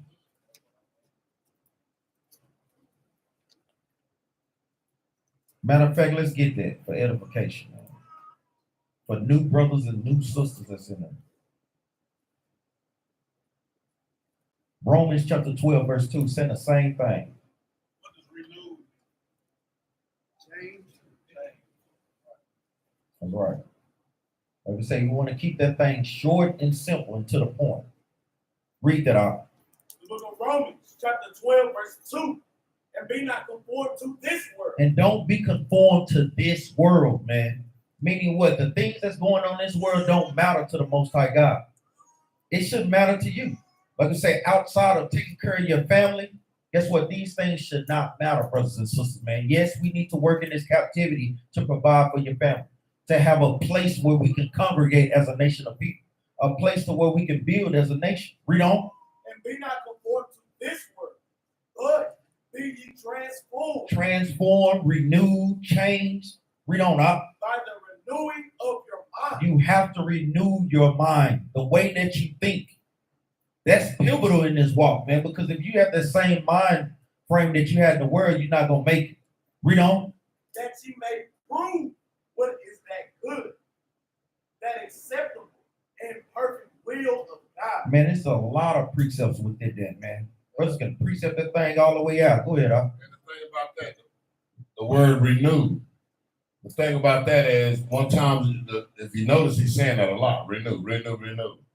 Anybody ever had a contract with anybody? Like even when you lease, right? You got to renew that lease, right? If you're going to renew something, that means you were the one that was on the contract in order to renew it. So how's the world going to be able to renew if they was never on that contract to renew it? So that's another thing you can always use when they talk about Christianity, when they talk, and you see this word renew, renew, renew. That means it had to be a contract between us for me to renew. And who did the Most High make the contract with? Israel only. I know even with Captain Yard bringing up, even in the what's going on, because it's our job to bring these things out. Even with Jamie Foxx, I know brothers and sisters may have seen that. They made him apologize for some stuff that he wasn't even shot at to the Jewish people.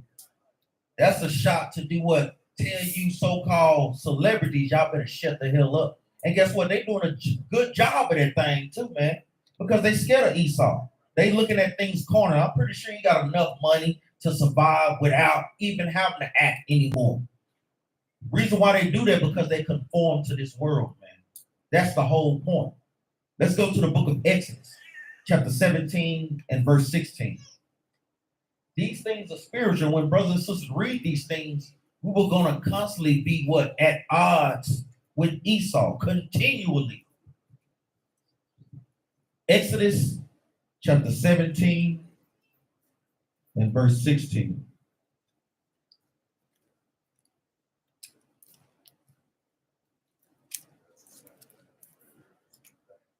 That's right. Our people have stooped down. That's exactly what Jamie Foxx did. He stooped down. What you apologizing for if you didn't say nothing, bro? I mean, come on, man. That's what the white man wants our people to be, man. He wants to keep his boot on our necks and make sure that, guess what, we don't come up for no damn earth. Read this, Op. The book of Exodus, chapter 17, verse 16. For he said, because the Lord has sworn that the Lord will have war with Amalek. With who? With Amalek. Read on up. From generation to generation. That thing is spiritual, man. Meaning what? Right now, we're constantly at war with Amalek. Amalek today is who, brothers? The fake Jews. We're constantly at odds and at war with Amalek. They're the first one to always try to do what? Come against this truth by sending the what? The ACLU against us as a hate group, as a terrorist group. We ain't burning no damn manures on people's yards, man. I mean, come on, man. We are here teaching our people to keep God's commandments. And one of the commandments, it tells you, thou shalt not kill. We're trying to uplift our people. Since we're not including all nations, that's what they have a problem with. And that's why we're constantly at a spiritual war with them. Right now, this thing is spiritual, but sooner or later, it's going to do what? This thing is going to turn carnal, too. Brothers got to make sure that they're in the spirit. You got some up? Yeah, that's what man, when you hear the word, what they use, it's not about black and white. You're right. It's not about black and white. It's about Esau and Jacob. And that's what it's about. They try to use that black and white, and then everybody agrees, oh, it ain't about black and white. No, it ain't. It's about Esau and Jacob. And he said this from generation to generation. Let's go and see, because that's basically what we had out there was a race war. I know a lot of times brothers and sisters don't want to hear that, especially people in Christianity. No, let's just love your enemies. That's not what that means, Sister Betty. That's not what that means. Let's talk about the enemies of your own people. Christ even warned us about these things. Let's go to Matthew chapter 24 and verse 7. Christ literally said, nation shall rise against nation. What does that mean? Race versus race. That's literally what that means. We have to break it down in plainness of speech.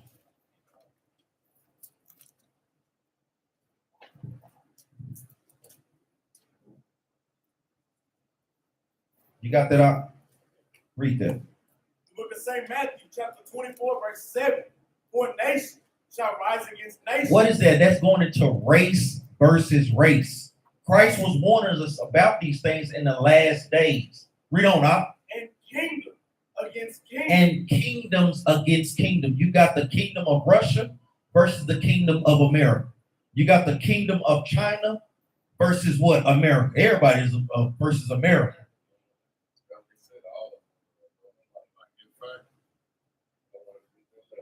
All right. Read this again and we'll get it. Read Matthew 24 and 7 again. For the same Matthew chapter 24, verse 7. For nation shall rise against nation. And kingdom against kingdom. And kingdoms against kingdom. That's what we've seen out there, man. Whether brothers want to believe it or not, we got to stop watering these things down, man, because we know what was at the forefront of that. It was race, man. They have a deep and a perpetual hatred towards us. You got this brother doing his job, and you have so much pride that you don't want to what? That you don't want to hearken to that brother's voice. Like, stay in your place, boy. Even if you are at your job, I'm still over you. That's the mentality and that's the spirit that they have. What you got up? You're right. He didn't want to do it because of the fact that, hey, this is guy doing a black man come and tell me, he can't tell me what to do. But then, like I said, let's go to Obadiah chapter 1. Well, it's only one chapter. And let's start at, I want to start at 6. I want to get to 6. Dang it, mine ain't coming up on the screen on that. 6. And then I want 6 or 7.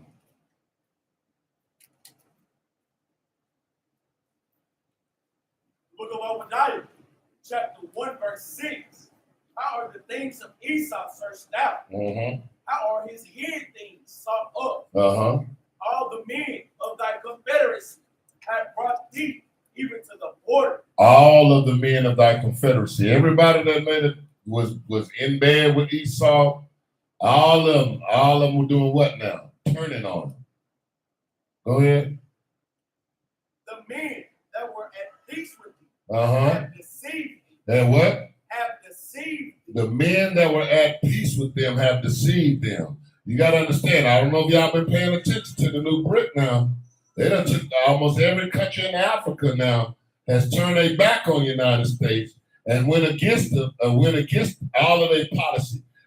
Brazil, all of them that was good with the United States was bowing down to the United States.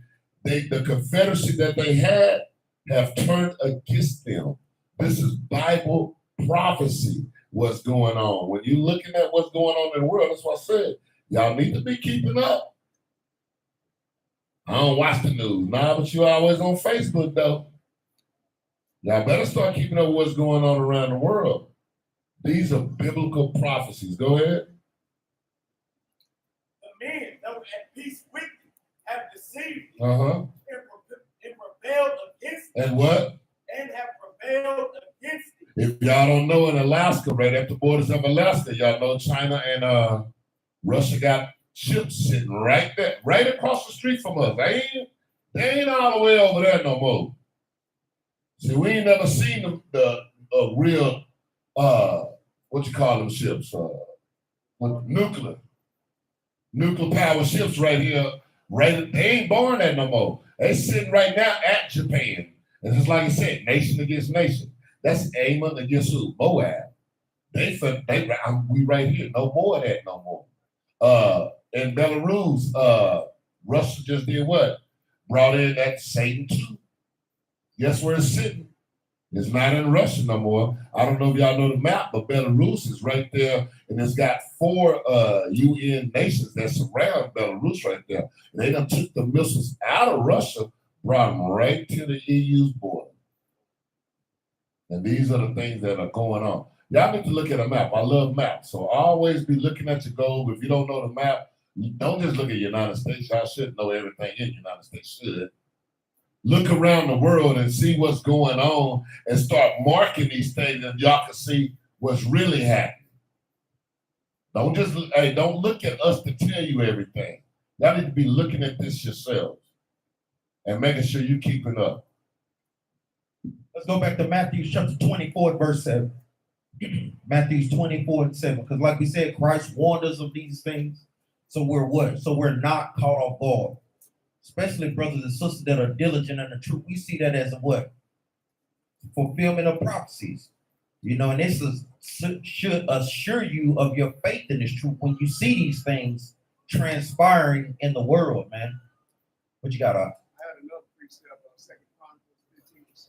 Yeah, hold that mother. We get it. Because the brothers may have precepts. Try to get through the class right quick. Read this again, The book of St. Matthew, chapter 24, verse 7.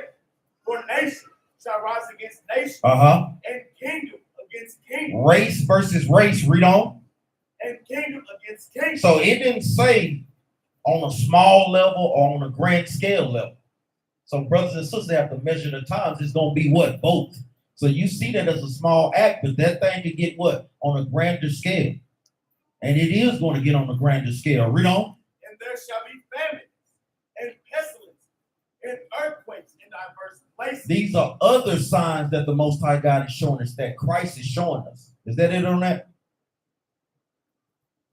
Let's go to a precept. Let's go to the book of 2 Ezra, chapter 15 and verse.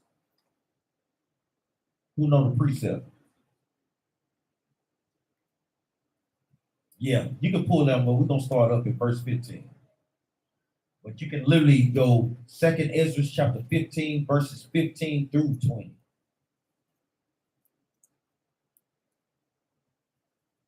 Second Ezra chapter 15, verses 15 through 20, precepts with Matthews 24 and 7. They say, brothers that are taking notes, just write it just like how I said it. That's a precept that brothers can go to when they're out there reading.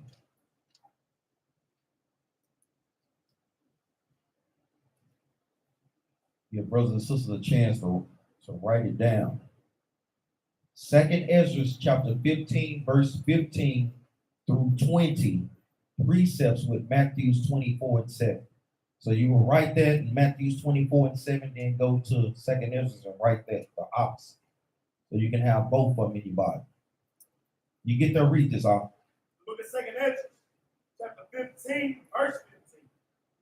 For the sword and their destruction tried not, Read on. and one people shall stand up to fight against another. And one people shall stand up to fight against another. Read on up. And swords in their hands. And chairs in their hands. Now we're gonna add to the word. Read that right up. And swords in their hands. And swords in their hands. The modern day sword is going to the gun. Weapons, even all the way up and from this time all the way up into today. Read on. Verse 16. For there shall be sedition among men. Read on. And invading one another. Read on. Country invading country. Read on. They shall not regard their kings, nor princes. They're not going to regard their senate houses, their congressmen, their kings, their leaders. Read on. In the course of their actions shall stand in their power. And those things shall stand in the powers, man. That's right. That's exactly right, man. Give me First Maccabees. I know we say everything is in the scriptures, man. See if brothers and sisters can receive this and who this remind brothers of. Let's go to First Maccabees.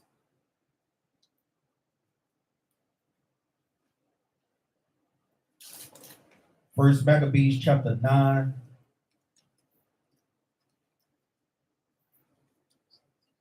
Start at verse 43.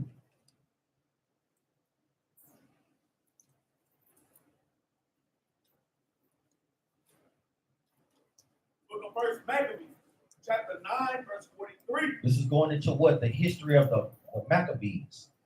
The brothers that were fighting against who, brothers? The Greeks. Read on. First Maccabees, chapter 9, verse 43. That was Bacchias, heard hereof. It came on the Sabbath day unto the banks of Jordan with a great power. This is going into the Greeks. They trying to come and destroy us on what? On the Sabbath day. Read on up. Then Jonathan said to his company, Jonathan was one of the Maccabean brothers. Read on. let us go up now and fight for our lives. So Jonathan was ready to fight, man. Let us fight for our lives. Read on up. For it standeth not with us today as in time past. As in what? As in time past. Because in time past, our people did what? We didn't fight on the Sabbath. They was like, no, we're going to make a decree. If they try to come against us, we going to fight on the Sabbath day, man. Meaning what? You can defend yourself, man. We ain't taking that stuff laying down, man. Like an old lion crouched down. Read on. Verse 45. For behold, the battle is before us and behind us. Meaning what? We got enemies on both sides. Read on. And the water of Jordan on this side. And we have the water of Jordan on this side. Read on. And that side. And that side. Read on. The marriage likewise. The marsh likewise, meaning the swamp area. Read on. In wood. Neither is there place for us to turn aside. Meaning what? There was no way to escape. Read on. Wherefore, cry ye now unto heaven. Do what? Cry ye now unto heaven. Meaning what? Throw up the prayers to the Most High, man. Read on. That you may be delivered from the hand of your enemies. That's how we're delivered by the hands of our enemies, by what? Crying to the Most High. Let's see what Jonathan did and see if this thing resonates with brothers and sisters' spirit. Read on. Verse 47. With that they joined battle. With that, they joined battle. Who? Jonathan. Read on. And Jonathan stretched forth his hand to smite Bacchias. Guess what? He came after him. Read on. But he turned back from him. But Bacchias, being a scary Greek, turned back. Read on. Then Jonathan and they that were with him leaped into Jordan and swam over to the farther bank. Howbeit the other passed not over Jordan unto them. Read on. Read that part again. Read verse 48 again. What did Jonathan and them do?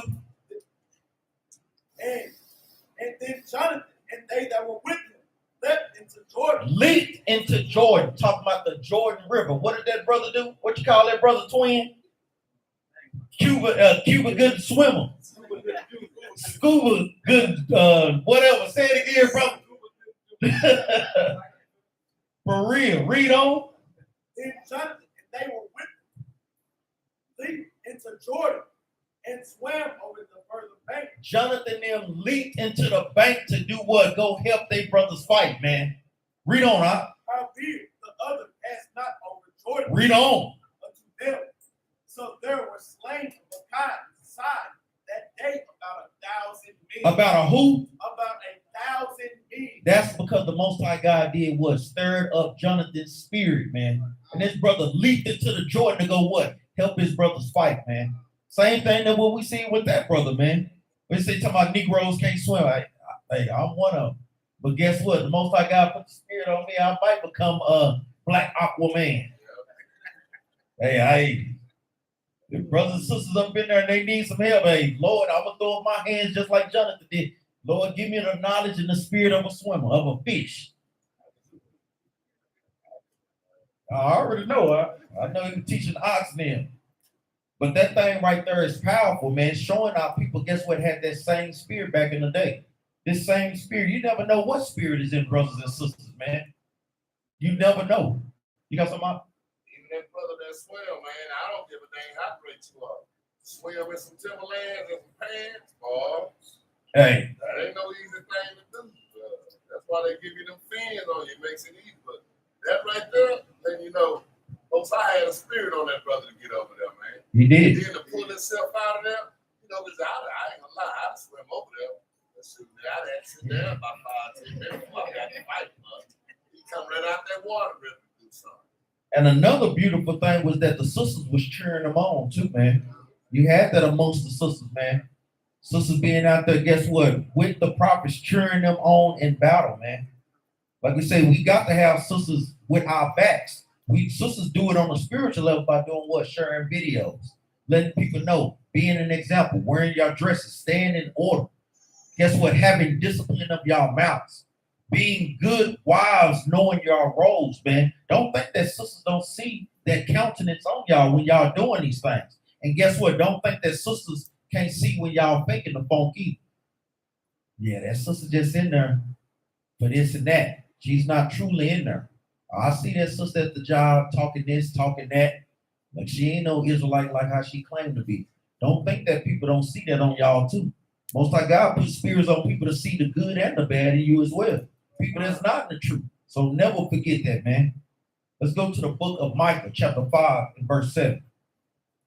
Because the Most High God is raising us back up, man.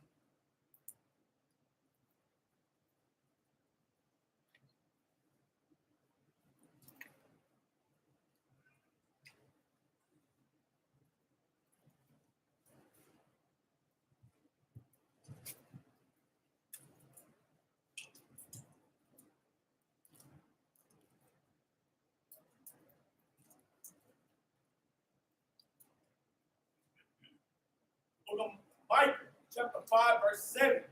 And the remnant of Jacob. I know I don't give a damn. Jump up in verse 6. Because if I hear somebody huff and puff one more time up in there, don't think I ain't heard that. Sisters and that damn good boy in the back. You call brothers out on camera. What I do?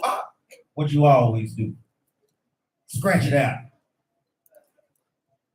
Well, I tell y'all, right in Pilsen. Read that out. The book of Micah chapter 5, verse 6. And they shall waste the land of Assyria. And they shall waste the land of Assyria. In the scriptures, the Most High God compares the land of Assyria to what? To America. He compares it to America in some aspects, and he compares it to what? To Egypt in certain aspects. So y'all have to be able to discern the similitudes. Read on. And they shall waste the land of Assyria with the sword, and the land of Nimrod. What is the land of Nimrod? Say it again, Brother Gabor. Babylon. So that's also making a reference to who? To America. Assyria and Babylon is making reference to America. These are similitudes. Give me Hosea chapter 12, verse 10. That's something that brothers and sisters must pick up on when they're reading the scriptures. Sometimes in the context, they can literally go into Assyria and Babylon, but on a deeper and on a more spiritual level, it goes into what? America. Remember, the Bible is a living book, man. It's the prophecies are in play as we speak, man. Read this, The book of Hosea, chapter 12, verse 10. I have also spoken by the prophets. I have multiplied visions. Have multiplied visions. Read on. and use similitudes, meaning the Most High God compares certain things to other things. He compares Israel as a lion. He compares Judah as a lion. He compares Christ to a lion. He compares Esau to a dragon. Read on.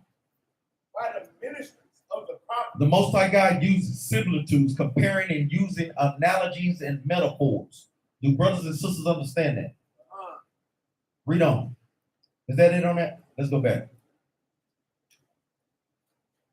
No, brothers that are teaching, doing classes on those things, we can never do enough classes on those milk precepts. Going over what? Similitudes, parables, metaphors, pulling allegories, pulling precepts on those things. I know brothers have been doing it, but I know we always do what? Reiterate those things. Read this again, huh? Micah, chapter 5, verse 6. And they shall waste the land of Assyria with the sword, and the land of Nimrod, and the entrances thereof. Read on. Thus shall he deliver us from the Assyrian when he cometh into our land, and when he treadeth within our borders. And when he treadeth within our borders. Read on, huh? And the remnant of Jacob shall be in the midst of many people. This lets you know is going into what? Future prophecies. And the remnant of Jacob, read on. Shall be in the midst of many people. Read on. As a dew from the Lord. Read on. As the showers upon the grass, that tarrieth not for man, nor waiteth for the sons of men. Read on. And the remnant of Jacob shall be among the Gentiles. Shall be among the who? The Gentiles. The who? The Gentiles. These are the real Gentiles. Read on. Not Israelites in a Gentile state of mind. Read on. In the midst of many people, as a lion among the beasts of the forest, as a young lion. As a what? As a young lion. Where do we read about a young lion? I want to know if brothers is paying attention. No. What do we read about young lions? What's the precept? Want to see if brothers is paying attention and making a correlation, man. What you got, Noah? I don't know. Who can help him out? Brother Fred, help him out. Genesis 49. And You got another one, brother Enoch? What you got? See if brothers is paying attention, man. As a young lion. So he gave Genesis chapter 49. Help him out, Enoch. You got another precept that we brought out? Help him out, brother Ezekiel, y'all. Numbers chapter 23, verse 24. You can pull the other one, twin. What's the other? It's three of them. He just said it. You ain't even heard. Numbers 24:9. Read verse 8 again from the top. Make sure brothers write those precepts down. There's like 4 precepts. Brothers want to be precept kings and precept princes. Hey, them the precepts right there that brothers can literally go to.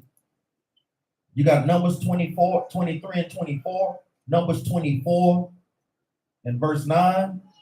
Then you got what? Genesis 49 and what? Verse 8. On down. Read that again, Book of Micah, chapter 5, verse 8 from the top.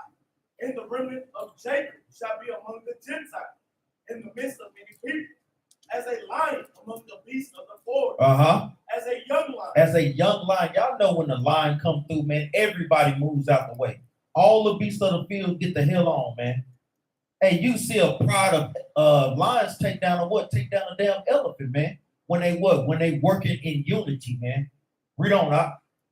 As a young lion among the flocks of sheep, who if he go through, both tread it down and tear it in pieces. And do what? Both tread it down and tear it in pieces. Read on, huh? And none can deliver. And none can deliver you when guess what? When that lion is on you, man. Read on, huh? Verse 9. Thine hand shall be lifted up upon thine adversary. Read on, huh? And all thine enemies. And all thy what? And all thine enemies. Read on, huh? Shall be cut off. Shall be what? Shall be cut off. Shall be cut off, man. We ain't gonna have to worry about the Elamites, the Edomites, the Ammonites, the Moabites, the Arabians, the Ishmaelites. Read on up. Verse 10.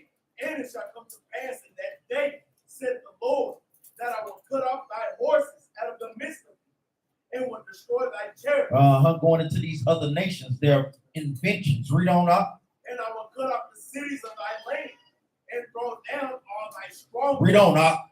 And I will cut off witchcrafts out of thine hand. Because guess what? Christianity is witchcraft, man. All these religions that our people are involved in, these things are witchcraft. Read on up. And thou shalt have no more soothsayers. Read on up.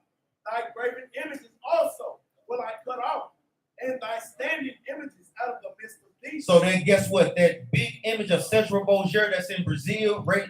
Rio de Janeiro, that's coming down. All these crosses is coming down. All these churches is coming down. Read on up. And thou shalt no more worship the work of thine hand. And that's what our people do. We'll no more worship the work of men's hands. Read on up. And I will pluck up thy groves out of the midst of thee. So will I destroy thy city. Read on up. And I will execute vengeance and anger and fury upon the heathen. Upon the who? Upon the heathen. Read on up. Such as they have not heard. Man, that's the day that brothers and sisters need to be praying for, man. Give me the book of Isaiah, chapter 34 and verse 5. We almost out here.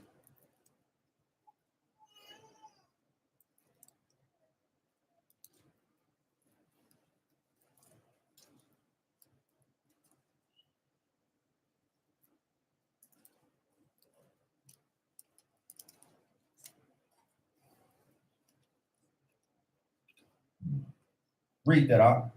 The book of Isaiah, chapter 34, verse 5. For my sword shall be bathed in heaven. This heaven is going into what, brothers? What type of heaven is this? Say it again. Rulership. Make it plain.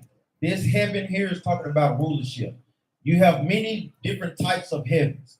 You got what? The third. Who can name? What brother can name? Look, Benaniyah, what you got? Space is considered heaven. Say, I can't hear you. Space. Uh-huh. Yes. Say it loud. The sky is considered heaven, and what else? Never matter again, Brother Donovan. And rulership. You got the third heaven where the Most High God dwells. Space is considered heaven. The sky is considered heaven, and rulership over the planet Earth is considered heaven. Those are the different types of heaven that's defined in the Bible. You with me, Brother Hosea? We staring off into La La Land. When I'm up there, I'll be watching everybody, see if they paying attention. Brother just wondering, I wonder what I'm going to eat after the Sabbath. Going to that pizza shop. 34 and 5. Fred, what was that you said? What was that? We asked you about the heaven. What heaven was that? What did you say? Oh, people in rulership. I mean, I was saying it in another way before they was. No, what did you say? Just tell us what you were saying first. Oh, about heaven? Yeah, what did you say that heaven was? You didn't give the right answer. No, we want to know what it was, what you said. With the heaven, I was talking about meaning people that was in rulership, but I had it in a different way of saying it. Yeah, you didn't make it plain. Yeah, right. I can't remember. Oh, yeah, all right. Read that out. The book of Isaiah, chapter 34, verse 5. Remember, that's what our jobs, brothers, to make it what plain to our people. A lot of times our people want to go deep. You go too deep there where they'll drown, man. Read on, up. For my sword shall be bathed in heaven. Behold, it shall come down upon Idumea. Upon who? Upon Idumea. Brothers, raise your hand. Who is Idumea? Brother, raise your hand. Who is this back here? I want somebody to twin. What you got? It's Edom. But the thing is, right there, it's the Greek and Roman definition for Edom. The Greco-Roman Empire merged together. That's where they get Idumea. One of the reasons I was asking that, Fred, because I want y'all to understand that when y'all looking at this, when they tell you out of context, but if you keep going down, it's letting you know exactly what that heaven means. So, like I wanted to know I didn't know what you said, but I wanted to know how you got to where you got it. If you hadn't looked down and seen that, it's talking about Idumea, meaning Dasher with rulership. So y'all need to make sure when they talk about context, go into what it's talking about. That is what it means. Because every word, even though if you look in the Hebrew or the Greek, it might say the same word, but that don't mean it means the same thing. Like Benaniyah always says, you got to look at the context of what it's talking about. Keep reading up. And it shall come down upon Idumea and upon the people of my curse to judge. Guess what? The Edomites are God's curse to judgment. Meaning what? They're the only nation of people that don't have any melanin. They have taken, robbed, and spoiled all the nations. These are curses that the Most High God have put on them so he can do what? Bring his judgment upon them in the end. What brother got a precept for that? Say it again.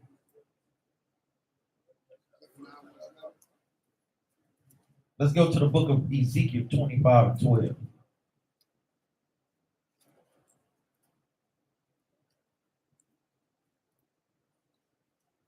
There's many precepts that you can pull on these things. One of my favorite one is going into where we see Christ is going to kill and tread the Edomites.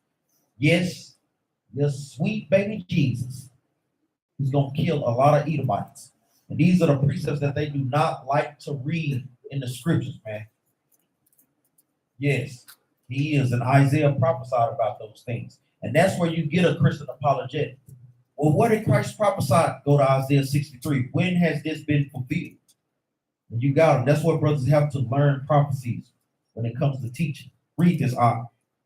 The book of Ezekiel, chapter 25, verse 12. Thus said the Lord God, because that Edom. Because that who? That Edom. That who? Edom. Christian apologetics, they never want to answer the question on Edom.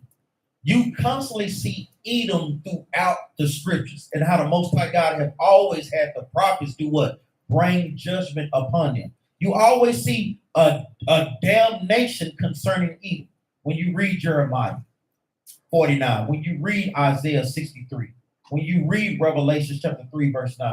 When you read these precepts, you always see great judgment. When you read Numbers chapter 24, great judgment concerning Edom. You have to question and wonder within yourselves, who in the hell is Edom? Because the Most High God got a great hatred for these nations. But all nations can be saved. Man, that is a bunch of BS. Malarkey, like our insane president is saying. And America glorifies the evil one, the enemy.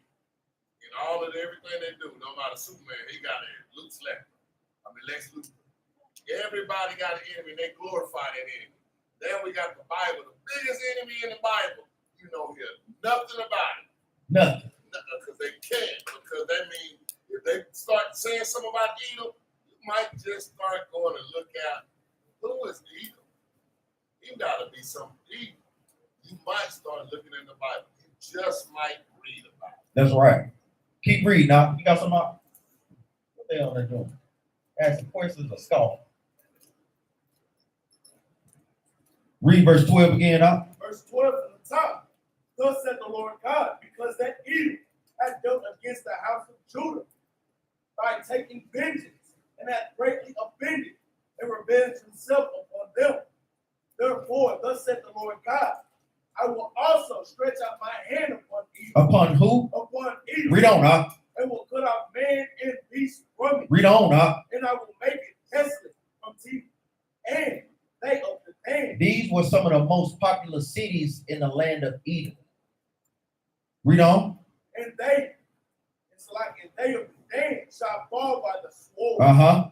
And I will lay vengeance upon Edom by the hand of my people, Israel. By the hand of my people who? Israel. Read on, huh? And they shall do in Edom according to my anger and according to my fury. And guess what? We're going to do according to God's anger. Because our anger is nothing compared to the Most High God's anger. Because when we read Psalms 137 and take an Edomite baby and back, that's too hard. Sister's like, Mama Rouse said, shoot, give me that baby. I do it. Hold down, Mama Rouse. Hold down, sis. I do it. That ain't my grandbaby. Give me another one. But we got to do according to the Most High God's anger, man. Hey, that's going to be a righteous anger, man. That thing ain't right now, because guess what? Brother's a little soft and a little timid, man. You don't know if he actually put, hey, that may be too hard for brothers, man. I said, lie. Let's go back to Isaiah 34. Read that out. We constantly see great damnation concerning Edom, man. The book of Isaiah, chapter 34, and start at verse 6. Thanks, sir. The book of Isaiah, chapter 34, verse 6. The sword of the Lord is filled with blood. It is made fat with fatness, and with the blood of lamb and goat. And who? And goat. Read on, Doc. With the fat of the kidneys of ram. Read on. For the Lord hath a sacrifice in Basra. In who?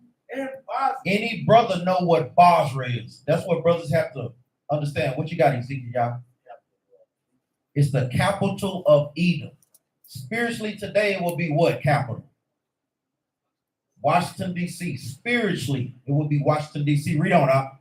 And at the sacrifice in Basra, and a great slaughter in the land of Idumea. So the Most High God has said it's going to be a great slaughter in the land of Idumea, man. The Most High God is not going to play any games when it comes to this. Let's go to the book of Romans, chapter 8, verse 19.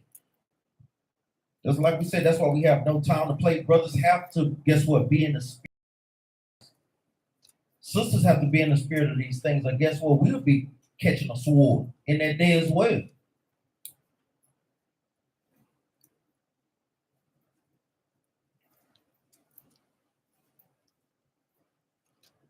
When brothers read this, brothers should know what precept I want. What you got out?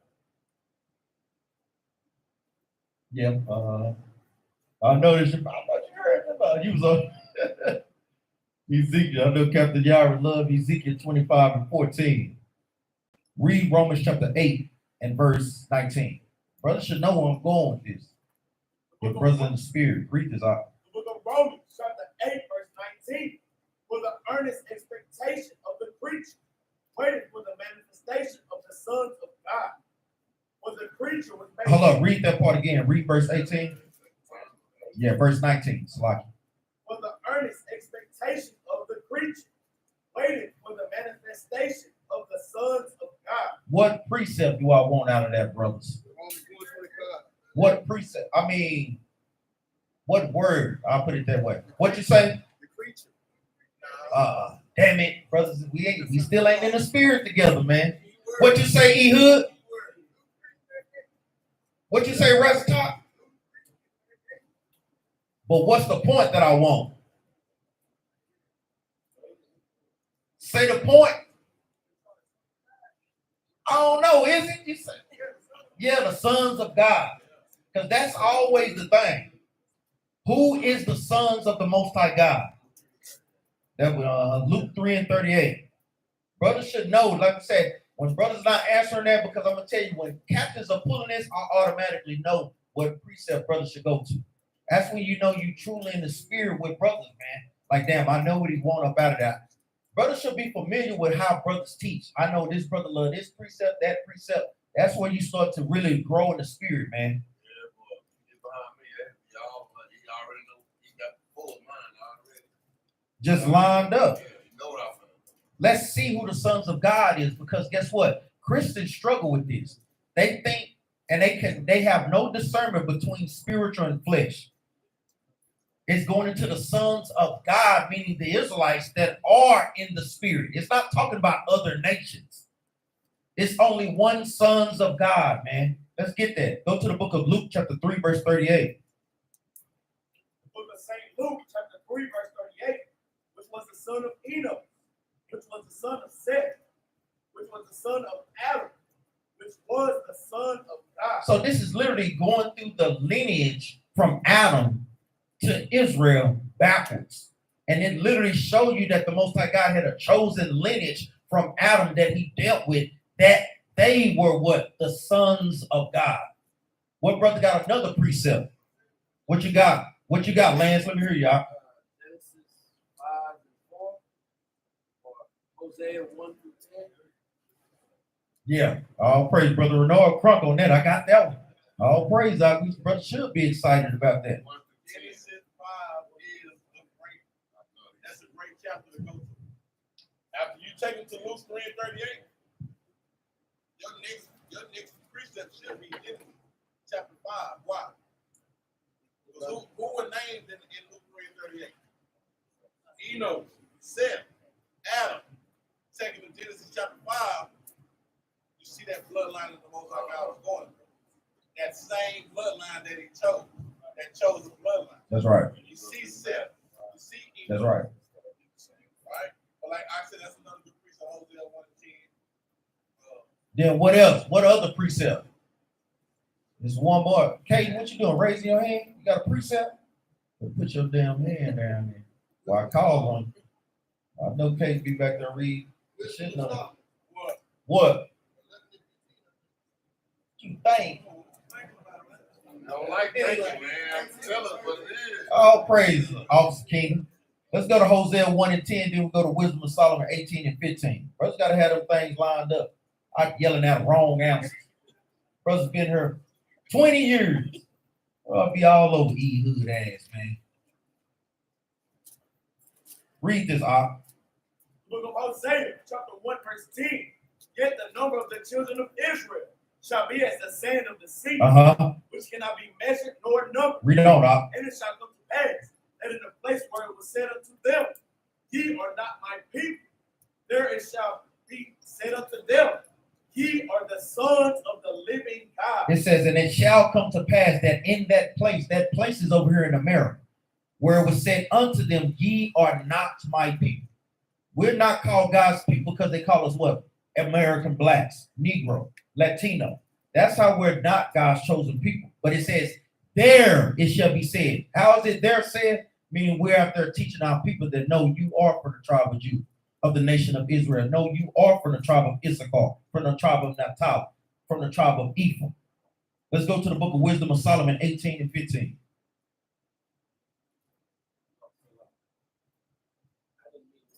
Did I say fruit?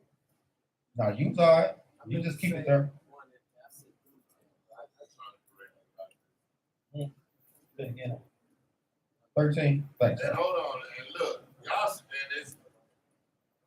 In my book is have all of them right there by that 1 and 2.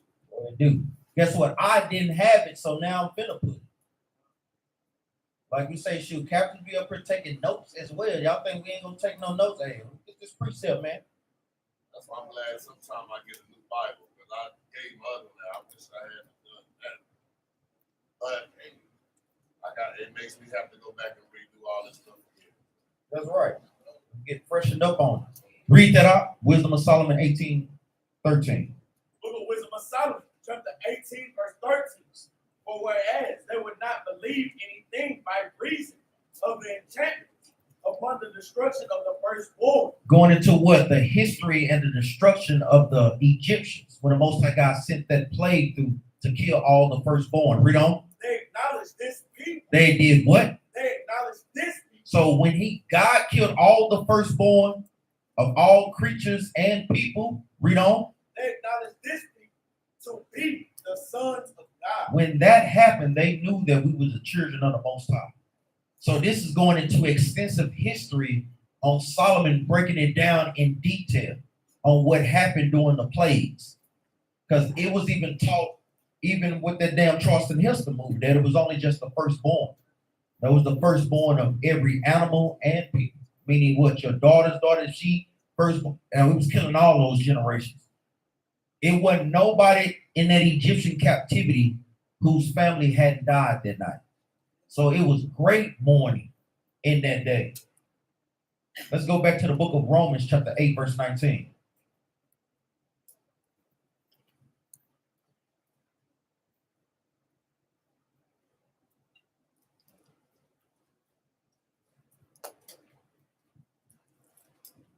Book of Romans, chapter 8, verse 19.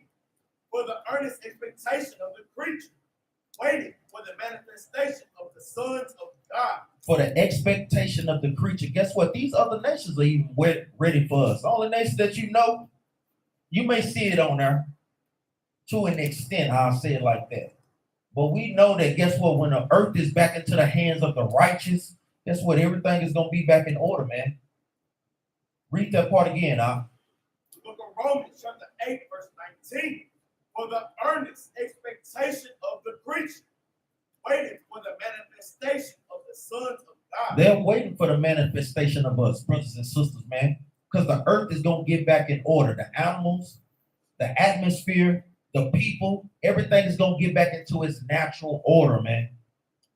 That's what brothers and sisters need to be looking for. Give me this last precept. Give me Psalms 94:16.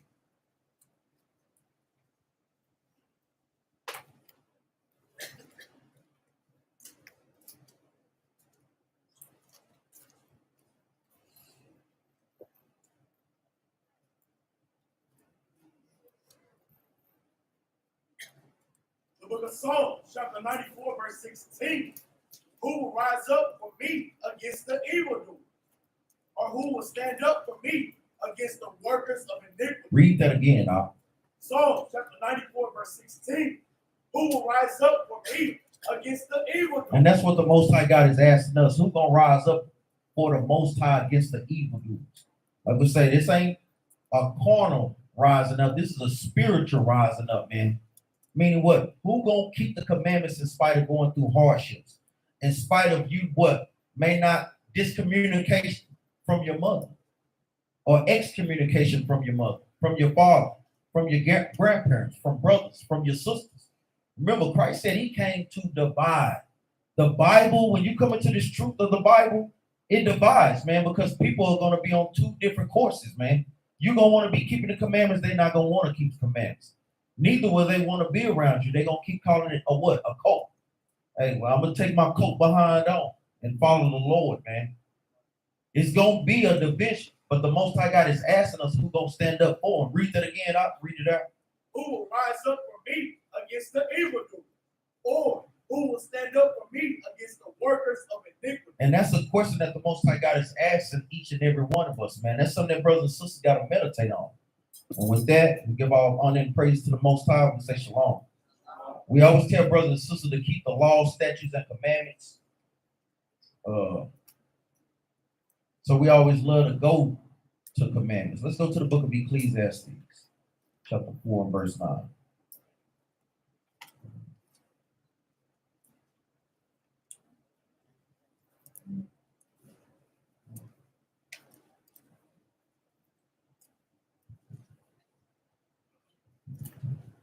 The book of Ecclesiastes, chapter 4, verse 9. Two are better than one. Read it again, Two are better than one. Read on. Because they have a good reward for their labor. It says two are better than one. Read on up. For they have a good reward for their labor. For they have a good reward for their labor. Read on up. For if they fall. For if they do what? For if they fall. Read on up. The one will lift up his fellow. That's why it's so pivotal that brothers and sisters gather together. If you're dealing with things throughout the week, on your day-to-day basis, guess what? Reach out to leadership, to counsel. Reach out, man. A lot of times, guess what? We have a lot on our plate, so reach out. Like we say, that's what we tell brothers. Just don't be sitting with their spirit. A lot of times you sitting up with their spirit and not getting a proper counsel. That's where things can turn bad. Read on out. Woe to him that is alone. Because guess what? When our people are alone out here, that's destruction, man. You catch any animals that's riding and rolling in packs, if they by themselves, that's the one that get got. Read on out. But woe to him that is alone when he falls, for he has not another to help him up. And that's what our job is in this truth, man, to help and build one another up and pick one another up when we fall, or help one another when we see the other nations come against us. Read on. Again, if two lie together, then they have heat. Read on. How can one be warm alone? This is the point that we want. Read on. And if one prevail against him. Read that again. And if one prevail against like him. what we've seen in Montgomery. We've seen 3-4 trying to prevail against our brother. But what happened? Read on. Two shall withstand. What happened out there? Two shall withstand. What happened out there, brothers? Two shall withstand. You had multiple brothers out there withstanding those Edomites trying to come to the salvation of their brother, man. The help of their brother. Read on up. In a threefold cord. And a threefold cord, meaning a cord that's wrapped together with threes. Read on up. It's not quickly broken. And it's not quickly broken, man. Meaning what? They couldn't do nothing when our people came together in unity. But we got to remember, we got to come in unity and on one accord with the precepts and with the Most High God's laws. And with that, we say shalom.